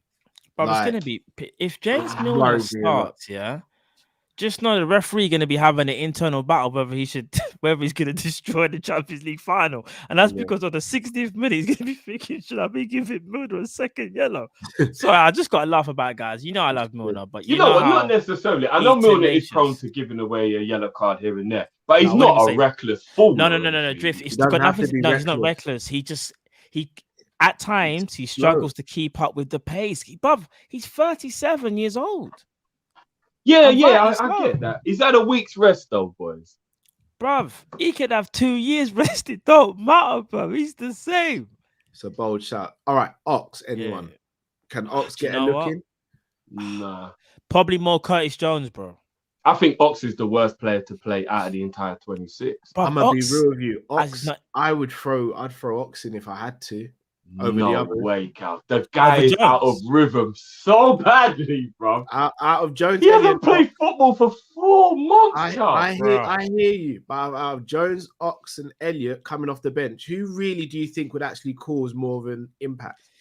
But are we talking? But here's the thing: you have to hope for the Ox that's angry. Yeah, because that's if the Ox wants to send a message like I'm still a good player. Or we could get the other Ox where he miscontrols it. He just doesn't even want to do enough. Like there's 2 sides to Ox. There's 2 sides to him. That's the problem. I hear that. But again, no disrespect to Harvey or Jones. They're not ready for this, especially Jones. No, they're not. Elliott, you can give a blight to because of the season he's had with the injury and all that. Jones has not shown me anything to suggest he's ready for this. I'm not gonna do the. In fact, I'll leave it. Cal's right. Cal's right. Them 2 can't play in this game. They can't play in this game. Those 2 are no. But Curtis Jones, I think deserves it more over Ox. Yeah. Jones over Elliott, but do you know what I mean? They don't. I know this is gonna sound hella stupid. I would rather play Bobby in midfield than Jones or Elliott. I'd rather go Taki over Bobby in midfield. Oh, well, even that, Cal. I'm just saying, those 2 mentality-wise, I don't think are ready. At least Jones will carry the ball. Jones will carry the ball, though, at least. Yeah, but do you think Jones can handle a Champions League final right now? Bruv, I got to throw in that little thing. You, man, said he's future captain and that. He's got... Yeah, but we're talking about a 20-year-old right now, though. There's nothing to do with... No. But nothing to do with it, bro. You know, I'm going to be so... Now I'm going to get petty. Let me... You said that Trent is a future captain, and he's the one who shook over against Vinny. Yes, I did. No. But the argument was we were arguing back and forth. Yeah, I'm gonna get petty now. Yeah, it won't be long. I remember you and Cal were like, no, you guys were picking Jones as future captain. I'm not even saying you're wrong, but I was saying for me it's more Trent, and I still believe it's more Trent than Curtis, because even you were saying the other day like he probably needs a loan, and he might do. I'm not sure. And all jokes aside, yeah, with Jones, yes, he might not score that 25-yarder that apparent Ox can do, but one thing we can't ever say though, if he understands the assignment, he will be confident with it. He will bring the he will try and make things happen. It's just that will he be decisive enough? That's the issue with Jones. I've always said this. So Jones hasn't played enough football. That's what. I know, bro. Trust me, I know. How can I miss? But neither is Ox. But I agree with Cal though. If I've got Ox, Jones, and Elliott on my bench, and I've got to make a decision which one of them are playing, it is Ox. It is. Have you seen Ox's demeanor in all the latest photos, bro? Yeah, but bro, like he done. Maybe he will. At the end of the day, what I would rely on that scenario would be that he's still a Liverpool fan as well as a Liverpool player. Of course. So surely he would like just get rid of whatever annoyance he has at how things have gone and embrace the moment. All we're doing right now is proving just how desperate we are for two. I was just gonna say, you see up in this game, you see next week, we've got to have a hard conversation about midfield. You know, we've got to have a hard look in the mirror. We actually need two. We really do. Yeah, we do. We actually remember I said hard conversation. We need to. Basuma and Gravenberch. It is what it is. We need to gut out the midfield. Remember, apparently Gravenberch has agreed for Bayern, but we'll chop that up. What surprise? Up top now, guys. I think it picks itself, bro. It does, doesn't it? Yeah. There's no debate. There's no debate, and I think 100% picks itself. When we were all talking about Mane, we know what it is. It picks itself. It's the best front line that we can pick. Actually, hold on, guys. And you lot know I'm not being shady when I say this. Does it pick itself based on Salah just like coming back as well? I know we came on for 20 minutes, but is Salah fit as well? Yeah, he's the best. Yes, he's the best. Even if Salah was out of form, he's still the best right-sided winger. He's starting, bro. Yeah. That's a clear. Yeah, no. All I'm doing is I'm just using the same logic in terms of Thiago and Flacco with the not necessarily being fully fit. I'm just saying, I know he played 20 minutes the other day, but is Salah ready for a 90? That's all Salah's I'm saying. Ready, bro. It's the final. When it's the Champions League, these men know that they'll give it everything in it because they know as well they're gonna get a break as well. They'll get an actual break this year because there's nothing happening in the summer, innit? These men kind of know it's they'll give it their all. So I do think Salah, Mane, and Diaz. And this is one thing I will say. I remember I said this as well, and people got annoyed at me when I said this. If there's ever a time for Luis Diaz to remember how good he was at finishing it at Porto, he needs to do it now because you see, one thing I don't want to happen is he gets a lot of chances because he's capable of creating his own chances and he just doesn't hit the target or he doesn't test the goalkeeper. Because I said this already. If there's one thing in preseason he needs to do, work on your finishing, big man. Everything else is spectacular. You can beat your man easy. It's not even your movement off the ball is amazing. You're a good passer of the ball. All you need to do is work on your finishing. Just know you have more time than what you realize, and this guy will score at will. So yeah. True. Gonna read out the super chats before we do score predictions. Yeah. John Not 72 says Mane is gonna go. It's quite obvious. I hope not. Not, man. Jeannie says, so if Klopp wants to re-sign Salah and Mane and they leave, what does that say to you? Also, if we were truly in for Mbappe, that means one or both are leaving this summer or next. In terms of what, if Klopp wants to re-sign Salah, Mane, what does that tell you? That just says to me that maybe they wanted to try something new, or not only that, the what they were being offered, they felt wasn't, of a level where they feel like they are in their careers. And for the Mbappe thing, no, I don't believe that because if a player like Mbappe is on the market, you go for him regardless, and you work out the other things afterwards. It's Mbappe. I'll tell you what it means. It means we bust our load too soon on FSG. I disagree. John.72 says, who adds tension ahead of a Champions League final if Mane ain't gone? I hear that. Time will tell. Dad3 says Mane was underpaid for a long time. Won't be surprised if he leaves and gets a big contract elsewhere. Don't think FSG would pay what he wants now at 30. Time will tell. History supports what you're saying, there, Dad, but time will tell. Mr. Dare I Say It Drift says, imagine we let Sadio, D9, Taki, and Fabio Carvalho Elliott are their replacements with Mo, Bobby, Jota, Diaz, with Fab, Hendo, Curtis, Millie, Naby, Thiago, and Sangara. I wouldn't be pleased with that personally. No, that's not good. I think that'd be a step backward. Can I ask you a little question just quickly as well, yeah? Based on that super. Bayern Munich, I know they got the odd player on a big wage, but generally speaking, they're very structured in the way they do things as well. Can you even imagine Bayern Munich offering Mane more than we did? Yeah. Yeah, they'll just give. Well, not even. Yes, they will actually. They'll give him more than what we're offering. Lewandowski go. He'll be their highest earner, one of their highest earners, isn't it? If Lewandowski does go, yeah, and we don't try and get involved in that in some way, shape, or form, do you lot think that would be a weird decision? He wants to go. Here's the problem. Yeah, he wants to go Barca. He wants to badly go to Barca, like badly. Like they've said to him, like you're gonna be the main striker next season. Like you're. So what are they gonna do with Aubameyang then? Bro, they'll get rid of him. Bro. They don't care. They just needed him at the time. No. Aubameyang's been very good for Barca. I doubt they'll just throw him to the waste. They came out even the other day and said Adama Traore. Remember Adama Traore? Yeah, but Adama's on loan now, Matt. Like, no, I know. And they were asked openly about the clause. Aubameyang's been very average for Arsenal. So for Bayern Munich. For Barcelona, bloody hell. No, he's been good for them, man. No, he started well. He started well, and he kind of he started well. He started very, very well. He ain't been great. He got like 12 goals in 3 months or something. He ain't been bad. I don't think he did. No, maybe more like 7. No, he's been good for them, man. Say about 7 goals. Aubameyang, for every time I've watched them, he's been good for them. He's got about 7 goals, I'd say, off the top of my head. So I'm sure he's got more than that. In 17, no, just actually quite close. 17 games, 11 goals. Yeah, he's been good for them, man. He's been good. Now, it would be really weird if they just dash him to one side. I guarantee you they dash him. Or they just want depth, bro. Because apart from Aubameyang, who have they got as a striker?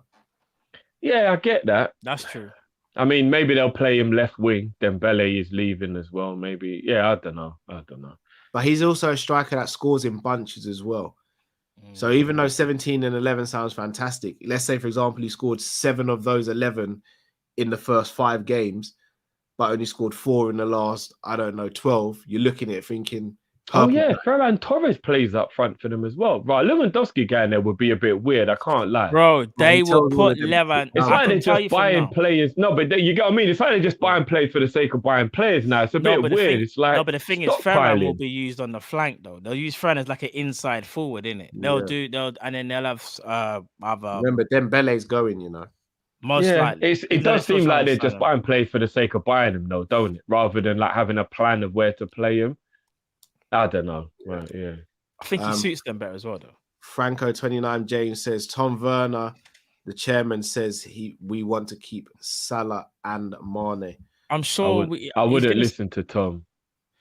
But we can't say it. But we can't turn around and say that they don't make an effort. But then when they're coming out and actually saying we want to keep both, then but as in like the gospel of like they're trying their hardest, because they're never going to admit to us that they're not trying their hardest, are they?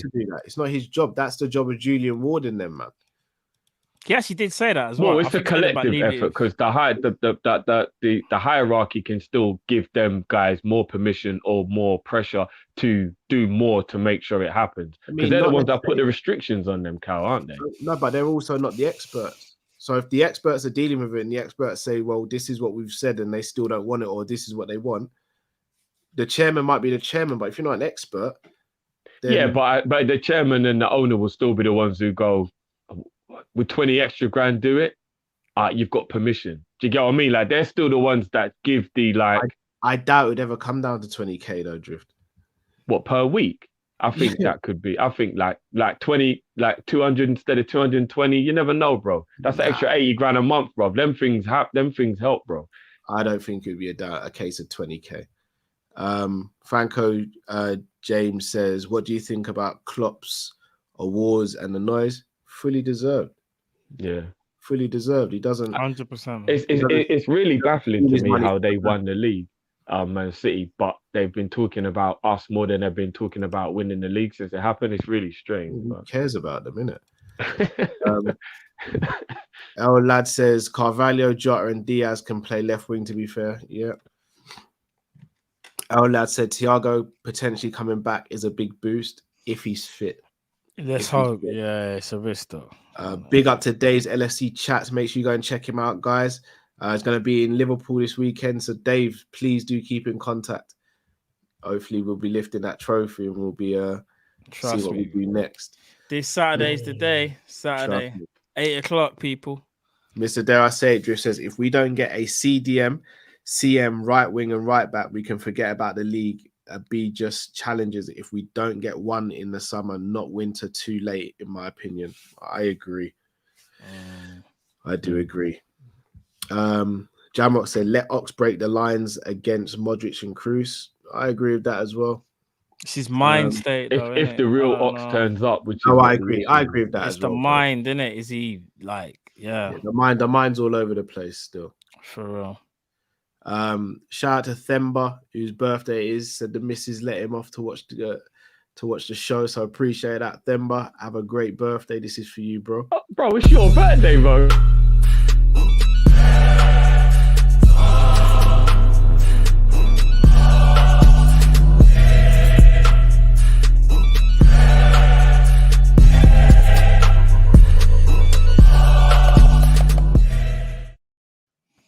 Happy birthday, brother. Big up, bro. Yeah, it's your birthday, bro. You want to Kopish on your birthday. You want Kopish on your birthday, bro. The man don't know what happens in it. I don't know. There could have been a little Jeremiah situation. Like, I know it's your birthday, so I know you want to ride. You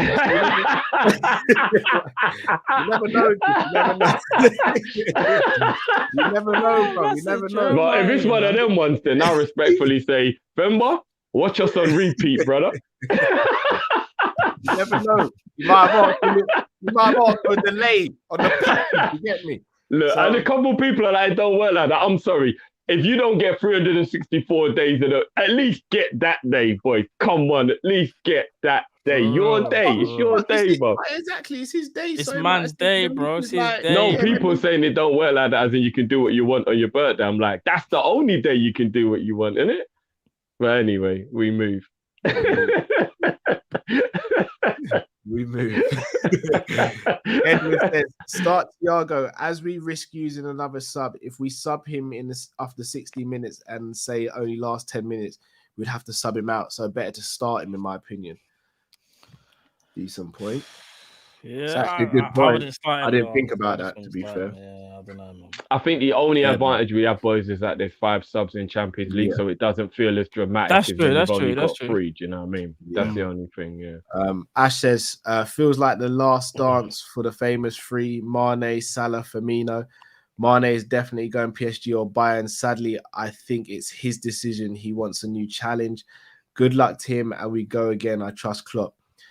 I'll be honest with you. If Sadio wants to move on, I'll be devastated. But he goes with all the blessing in the world from me. Oh yeah, I won't be angry. Yeah. There's no. And I won't even be angry at the club. I'll just think, it's one of them things in football. We've done it. Of course. I'll be angry at the club if it's not Sadio's decision, Cal. So that's the part we need to figure out. Oh, bruv, if it's not Sadio's decision, I think we all riot, bruv. Yeah, so 100%. But here's the thing, whether it's Sadio's decision or it's the club's decision, either way, if Mane goes, first of all, I'll need some time off. You lot already know that. We'll have to sort that out. Secondly, Sadio and Origi in the same summer. I might put in my P45, but here's what's mad, yeah. We ain't got no HR department, brother. That's gonna be me and Matt looking over the documents like, bruv, that's exactly. That bruv. For real. Well, you let him do me like that, yeah. But no, on the real though, HR. I don't care whose decision it is, his or the club's. If Mane goes, I can't even believe I'm even saying those words, Mane and goes. Liverpool need to be on a fucking mazza in the summer I don't want to hear no, oh, well, Diaz is just pushed forward from the January. And really, what we did was we bought him in January, but really he was for the summer. If you want to see me ranting during the summer, let that anyhow be the foolishness coming out of the club. If Mane goes, don't worry, man. They'll just promote.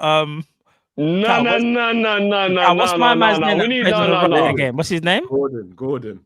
Yeah, K. Gordon. Yo, if Mane goes, PR because I'm telling you lot now, it's the same scenario it was when we were worried about Salah, who we're still worried about. And people saying, oh, would you swap for da-da-da? No, I wouldn't. So I ask you, with Mbappe and Haaland already sorted, who even is there if any of those two players go? Don't sleep on Cade Gordon, fam.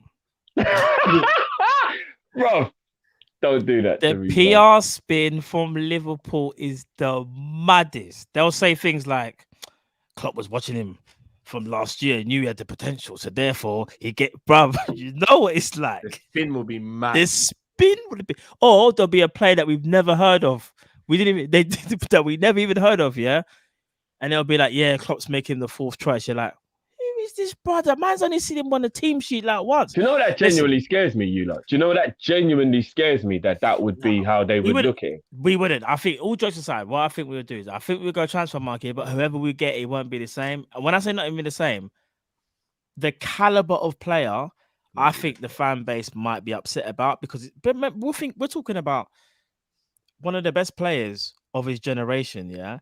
To go and replace that with someone who's up and coming, even if they are going to be good one day, us as fans will be hurt, because we'll be thinking, so we got to wait for the guy to develop them. We got to wait when a lot of the players that we have are winners now. Like, we haven't got time to wait. I'm serious. They need to go and get Harry Kane. I don't really give a shit. Would you take Son? Oh, I would take Son all day long. Not as a replacement for Mane, but just to be in the team, 100%. Right, who would you take, Son or Kane? Come on, Kane. I can't believe you both are doing this, especially you, man. You know better, bruv. What do you mean? You think we're going to get Son or Kane after Tottenham just gave Well, that's the type of stuff they need to go and do to replace the player leaving, bro. Son just signed a new contract last summer. I don't care. Bro, we're not, listen. Hold on. Harry Kane's 1 year closer to it finishing, bro. Guys, we signed Luis Diaz in January, yeah? Who did we screw over to do that? Yeah, but that's besides the point, isn't it? Money talk, bro. Money talk. FSG, you remember their whole power, though? If I go and smash out your house windows, and then I come to your door the next day and say, oh, brother, can I borrow some sugar? What are you gonna do? Come on, Jiff, man. Get real, you, man. You're going to be like, sugar, yeah? All right, cool. I'll drag you through the smash window and hope you don't bleed, bro. That's what I'm saying, bro. Listen. We know if man. I don't want. Let's not talk about it, because we don't. Let's just leave that until when the thing's done. When it's done. Levy, bro. Let's not call Levy's phone for a hot while, bro. He probably give us. He's probably got us saved as pee hole, bro. That's what he's probably got. Yeah, you're probably right. I'm not even gonna lie. Let us under as dickhead. And he's probably just got that as a ringtone. Dickhead. Dickhead.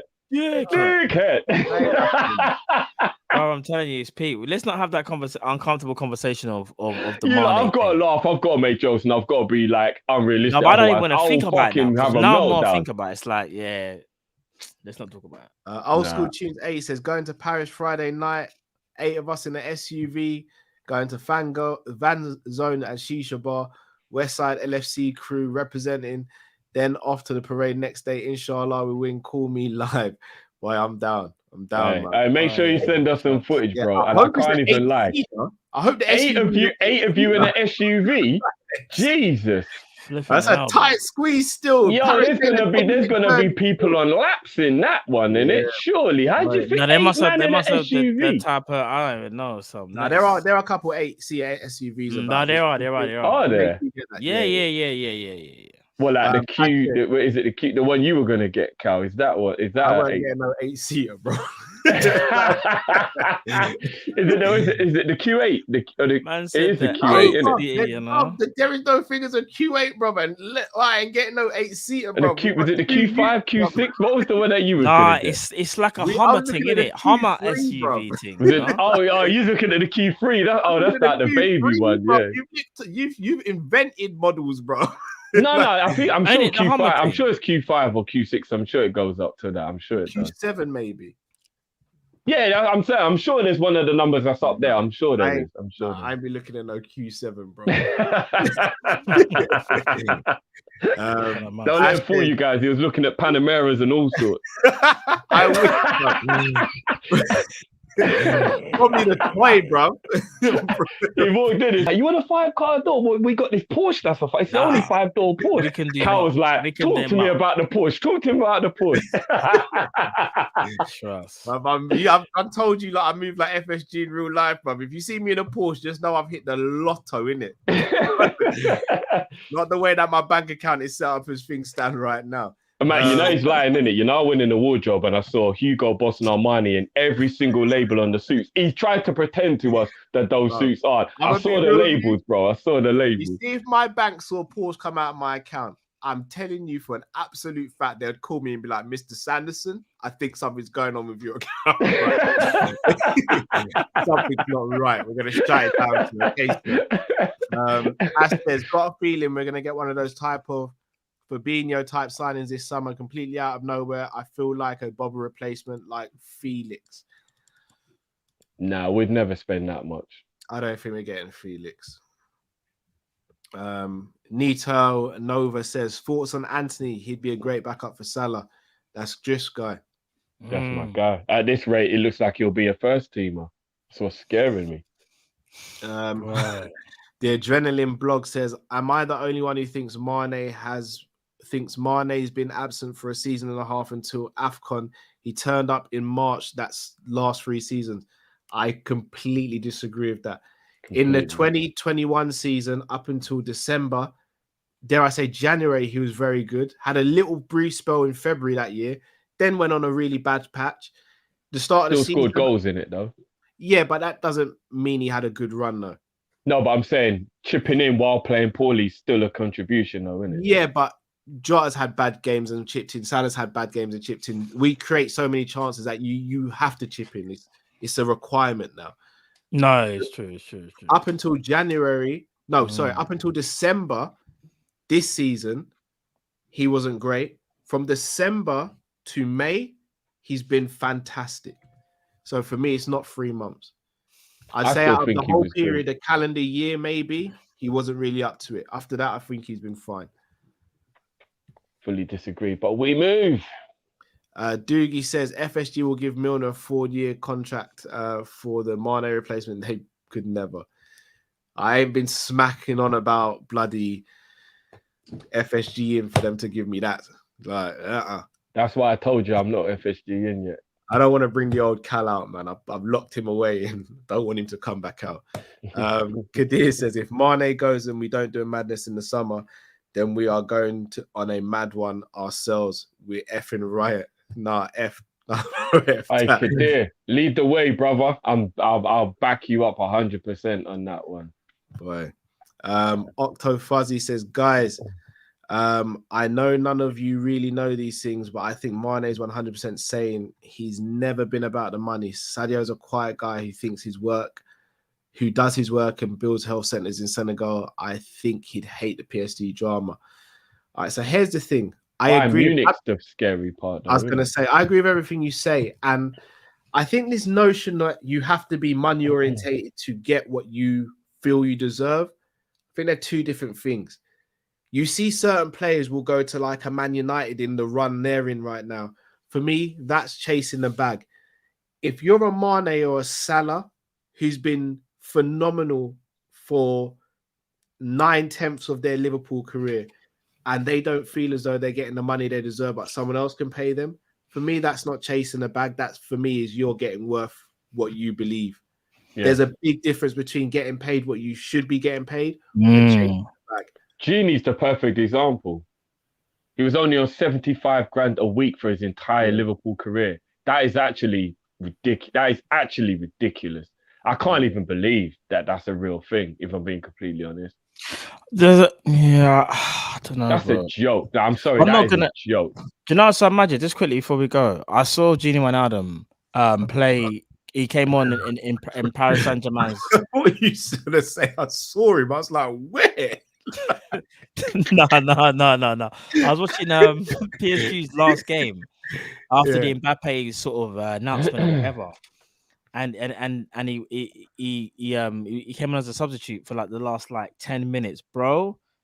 I've never seen a man look so unhappy. Like, bro, like you can tell he only went because he felt disrespected, and he probably thought, okay, PSG are placing games and still at least have a decent standing. Bruv, his stock has dropped when I say dramatically, like it's actually kind of sad what's happened to him. Like, I actually feel sorry for him. And I know some people say, well, he made his choice. Like, but let's be real. This is to anybody. If you feel like your employers are disrespecting you, are you gonna stay with your employers?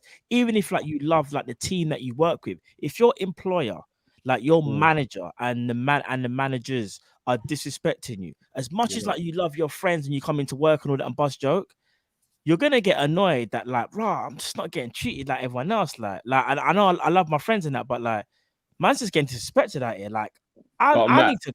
Yeah, go on. Even though what you're saying is absolute facts, because you should go somewhere where you're going to be respected. Remember when I always used to say, and to be fair, you lot did agree, but some people thought I was being weird to bring it up. Remember when I said your work environment is more important than how much you earn, though?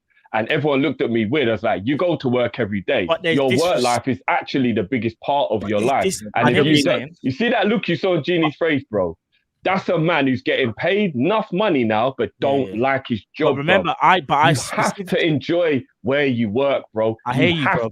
I use the word. I would take less money for a better work environment. 100%. It's if you I'm gonna be honest, bro. Because remember, like I said to you before, I get what you're saying, because what you're saying is true, but I use the word disrespect for a reason.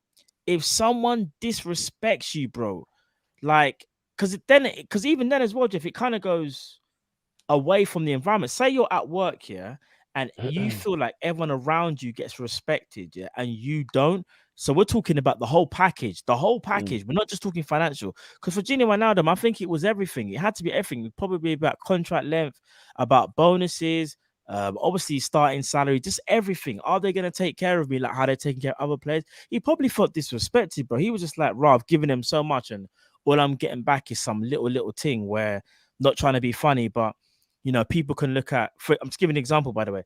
Jordan Henderson at one point wasn't looking all that great, but because he's the captain, he gets his bag. I don't get my bag. Like, I don't know. Maybe he felt away in it. He felt away. Oh yeah, you're right, bro. You are, and that apparently it was only a 2-year extension, and he wanted a 3-year to guarantee his future. So you're right. There were other things, but I'm just saying that look you saw in his face, bro. That is a man who doesn't enjoy his job anymore, and there's nothing worse in life than not enjoying your job. Because your job is your life. Let's be real. It's about 70% of your day on a weekly basis, bro. Like, you have to enjoy your job. And by the way, before I forget, Cal, that top you're wearing is fire! Bro, that top is cold. That's what I'm not gonna lie. When you put your arms up and I even saw the sleeve bit, I was like, yo, that top cold. Yeah, I'm operating on a new level now still. Yeah. I see you, bro. I see you. I told you, you got boss on Armani suits, Panameras. I told you that, man. I told you, look. Shall I tell you where it was? I don't know if you see it in the comments, but John Moore he's showing me up, man. Them start calling my name on road like Cal's not that guy anymore, And I'm like, I still got this pack, bruv. Like, trust me, bro. I top it up and I'll put it out in the distribution. I got to show man I'm still about it. So yeah. You have to. Meet them with the training top in the preview and let them know that there's more to come in it. Because I see. I see the way you lot are moving. Matt got that hat that we all liked and wanted. Didn't let anyone know. He just rocked it and ignored my question conveniently. I was like, no, bro, I want to know, where did you actually get it? Just conveniently ignored that message. And now Cal's rocking up with tops I've never even seen before. I see you lot. I'm still rocking old school ones. I see you lot, though. Don't worry about the retro. The retro's coming. I see you lot. Yeah, Cal's looking to do a retro madness still. Yeah, but it's a retro, but it's new.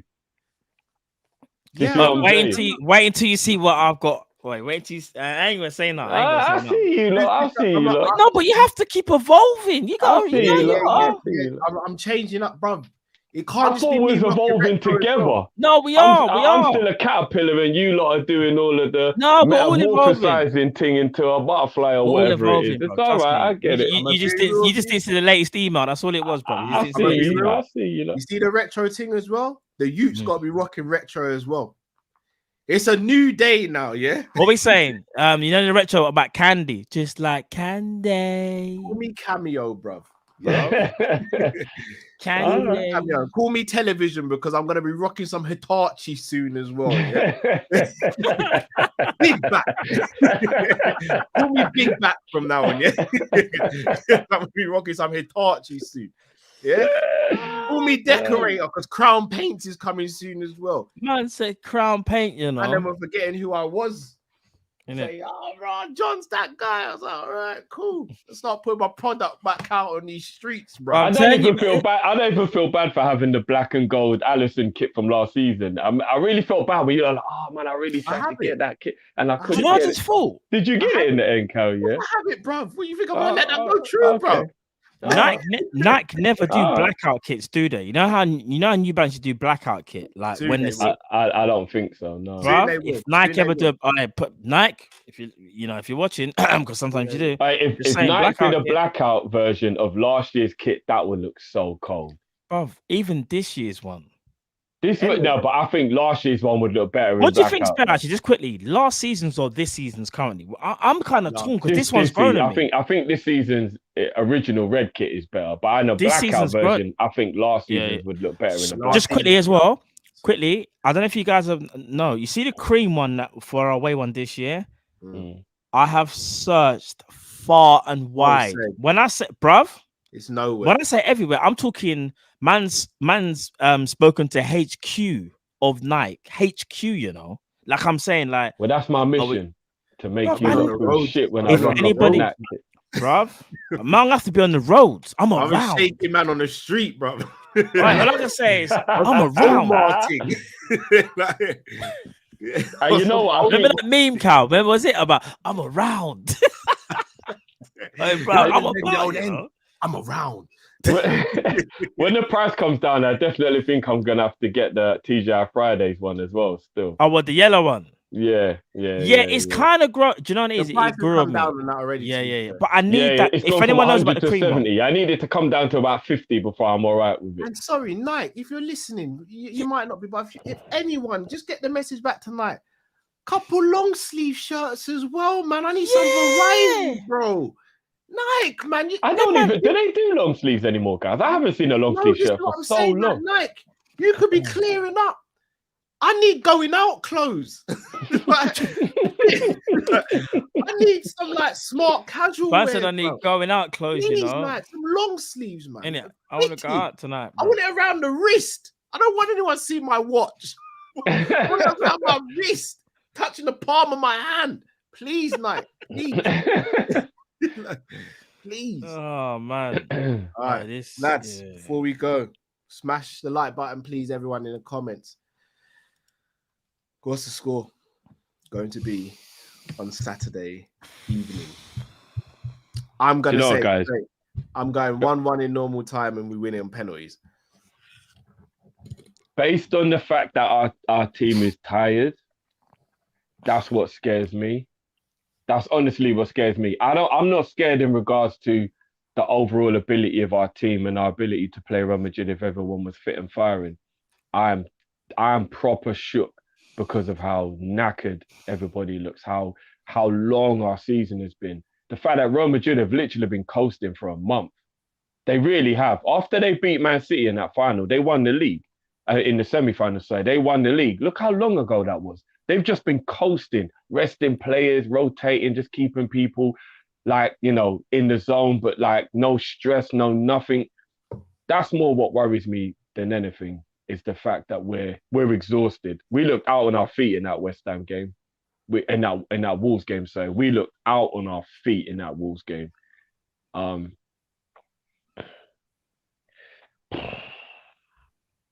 Liverpool win on penalties.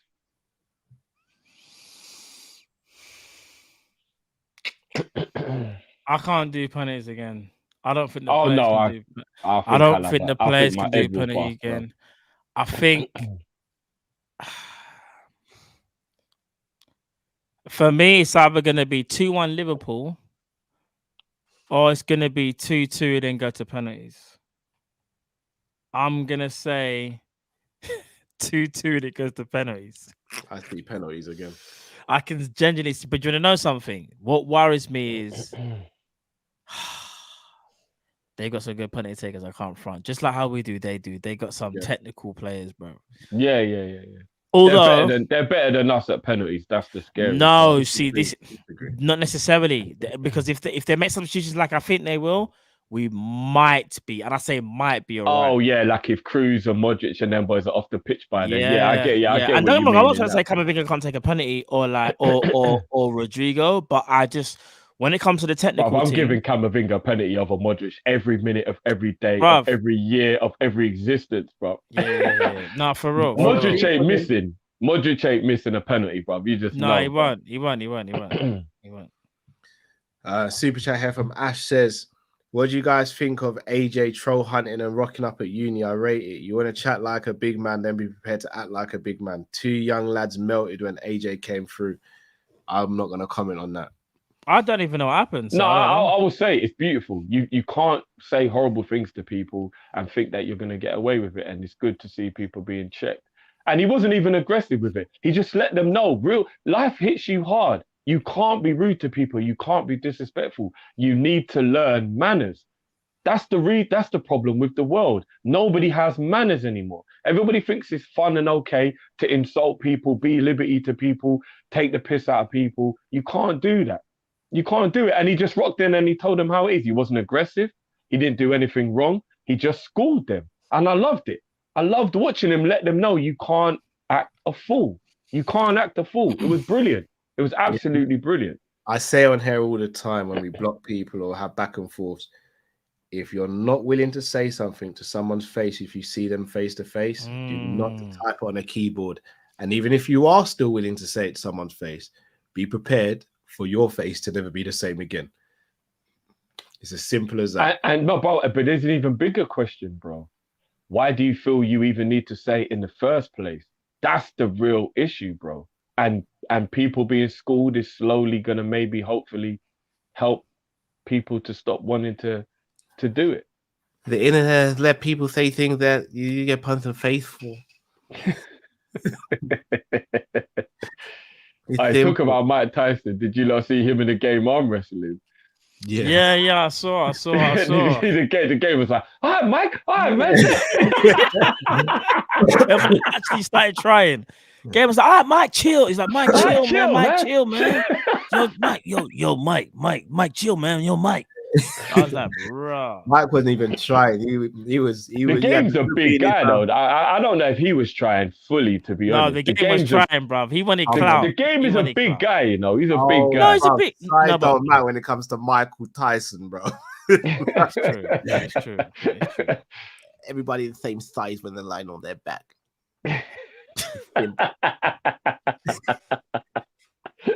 I want to punch him so hard. I feel my fist go through his skull. Like, you don't mean nothing, bro. Oh, Mike, you know. He's in his 50s now, you know. Age ain't nothing. 50. I've got an experience of knocking people out. It's easy to me. I'll fool him. I'll make him squeal like a girl. He's not the game. I'm the game. And I'm just going to play him. One of these days, Mike's gonna show up on our show and give Cal the ultimate fright. If Mike Tyson turned up on a calling show, you would just see this from me, bruv. I'm moving the family out of South London. But you don't understand what you're doing when you do that, bro. You're leaving us to take the whooping, bro. That's what you're doing. I'm not standing up. And then, bro, imagine this. Like, Mike Tyson is so like intimidating to the point where even if I know man's in his home, but he's on screen, I'm like this. Yeah. Do you know what? Yeah, I'll be. I'm not making any eye contact. I'll be gone. Sorry, Mike. No, look at me when I'm speaking to you, Cal. No, sorry, Mike. But come on, big man. You got all the stuff to say. You take the mick out of me, take the mick out of gigs. What you gotta say now? What you gotta say now? I'm gonna smash your face when I see you, Cal. I'm gonna smash you. I'm gonna make you my girlfriend. Like, Chainsaw does not like me, you know. Look what Chainsaw. Do you see what Chainsaw just said? Matt versus Tyson went for, but I Look, what? Tyson? Baby Tyson Beckford, bro. And even he can scrap still, so that's not even a given. I'm on the roads. I'm about. I'm around. But we're all in agreement though that Matt is definitely the one that if there's a bag involved, we do it and then we split the bag. What? Oh, remember, we've already got that 25, 25, no, 50. I'm not in my prime. I'm not in my prime no more. We can talk about 2018, man. But if Tyson's in his 50s, bro, you'll be fine. Are you crazy? Man said Tyson, but if Tyson's in his 50s, he could say he'll finish all of us in the ring at the same time. Mad thing. Little Man says we do draws against back threes, 3-1 Liverpool. I hope so. I'd love to just win it in normal time. So you're out of order. You're out of order. Man said food's involved. Disrespect, you know.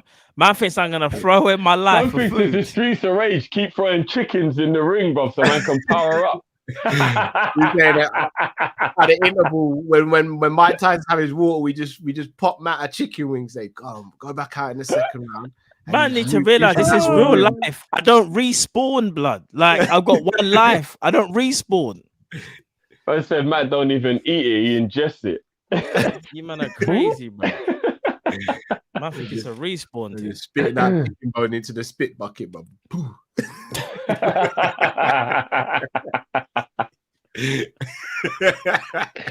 Yo, if there's any promoters out there that want to give Kopish the bag for Matt to stop step it. in the ring. No. What are you doing, bro? Nah. You're a promoter. Man's actually trying to finish me live, you know. Trying to get man finished. Don't call us for that. For me to get duppied and for Drift to get rich. Lana. Drift really tries to do the get rich and throw Matt trying. Man said, I'm getting rich or Matt dies trying, innit? Yeah, we're not doing that today, man. Missed me out. If you're a promoter, no, but all jokes aside, if it's Ben Askren, then I want the call. Matt will annihilate Askren. I want the call for that. Do you know what? Give me some training. I will scrap for I want 100%. Matt will annihilate Ben Askren. But I would need to train though. I don't want the Askren fight. You don't want it, Carl? You sure? That's not how you was talking off air, fam.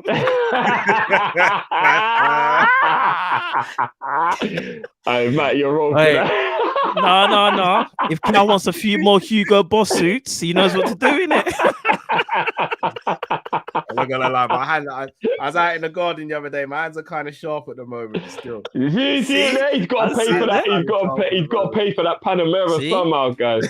Carl's the real contender. See it there? The hands are sharp. What color is it, Cal? White? Mauve. Raw. You know. Make a statement. That's an extra 10 grand, you know. That's a custom paint job. It is what it is, man. It is what it is. Bro. Okay. That's what I do. I heard he bought it in mauve and then just got it wrapped in black and just paid an extra 20 grand for the fun of it. That's how Cal's moving. Like it's nothing. Like it's nothing. See Light that? work. Nothing, bro. Light work. Money Callum. Peterson. Cash Callum. Anderson. Cash Callum. I like that one. Cash Callum. Cash Callum. Sanderson. That's the new name. Peterson's 1 mil for each of you to get in there in the ring with Mike for 3 rounds. No, because I'm not gonna get to see the money. I won't be able to spend that money. Are we allowed to get in the ring at the same time? I think we could rush him. Nah, bruv. We'll be spending that money on. We'll be spending that money on treatment on ourselves, bro. No. If we're all allowed in the ring at the same time, we could rush Mike. I don't think you understand. Right, who's making the first move then? Exactly. You're the most trained, so you go in first. 50 pawns hard, bro. You know, Drift would literally be I'm just thinking about which one of you lot could take the first bang before Why has it got to be me or Cal? I am diving because you're the one who's got enough training to beat Ben Askren. What? And Cal's the one that's got the most training. Bruv, I'm going straight through his legs, you know. Yeah. No problem. No. But who's dealing with his arms? Matt, innit? So who's what are you dealing with then? So what are you dealing I'll with give then? him a gut check while you lot have got his arms and his legs. Bro. God, what's that? Break your wrist, hitting him in the belly, bro.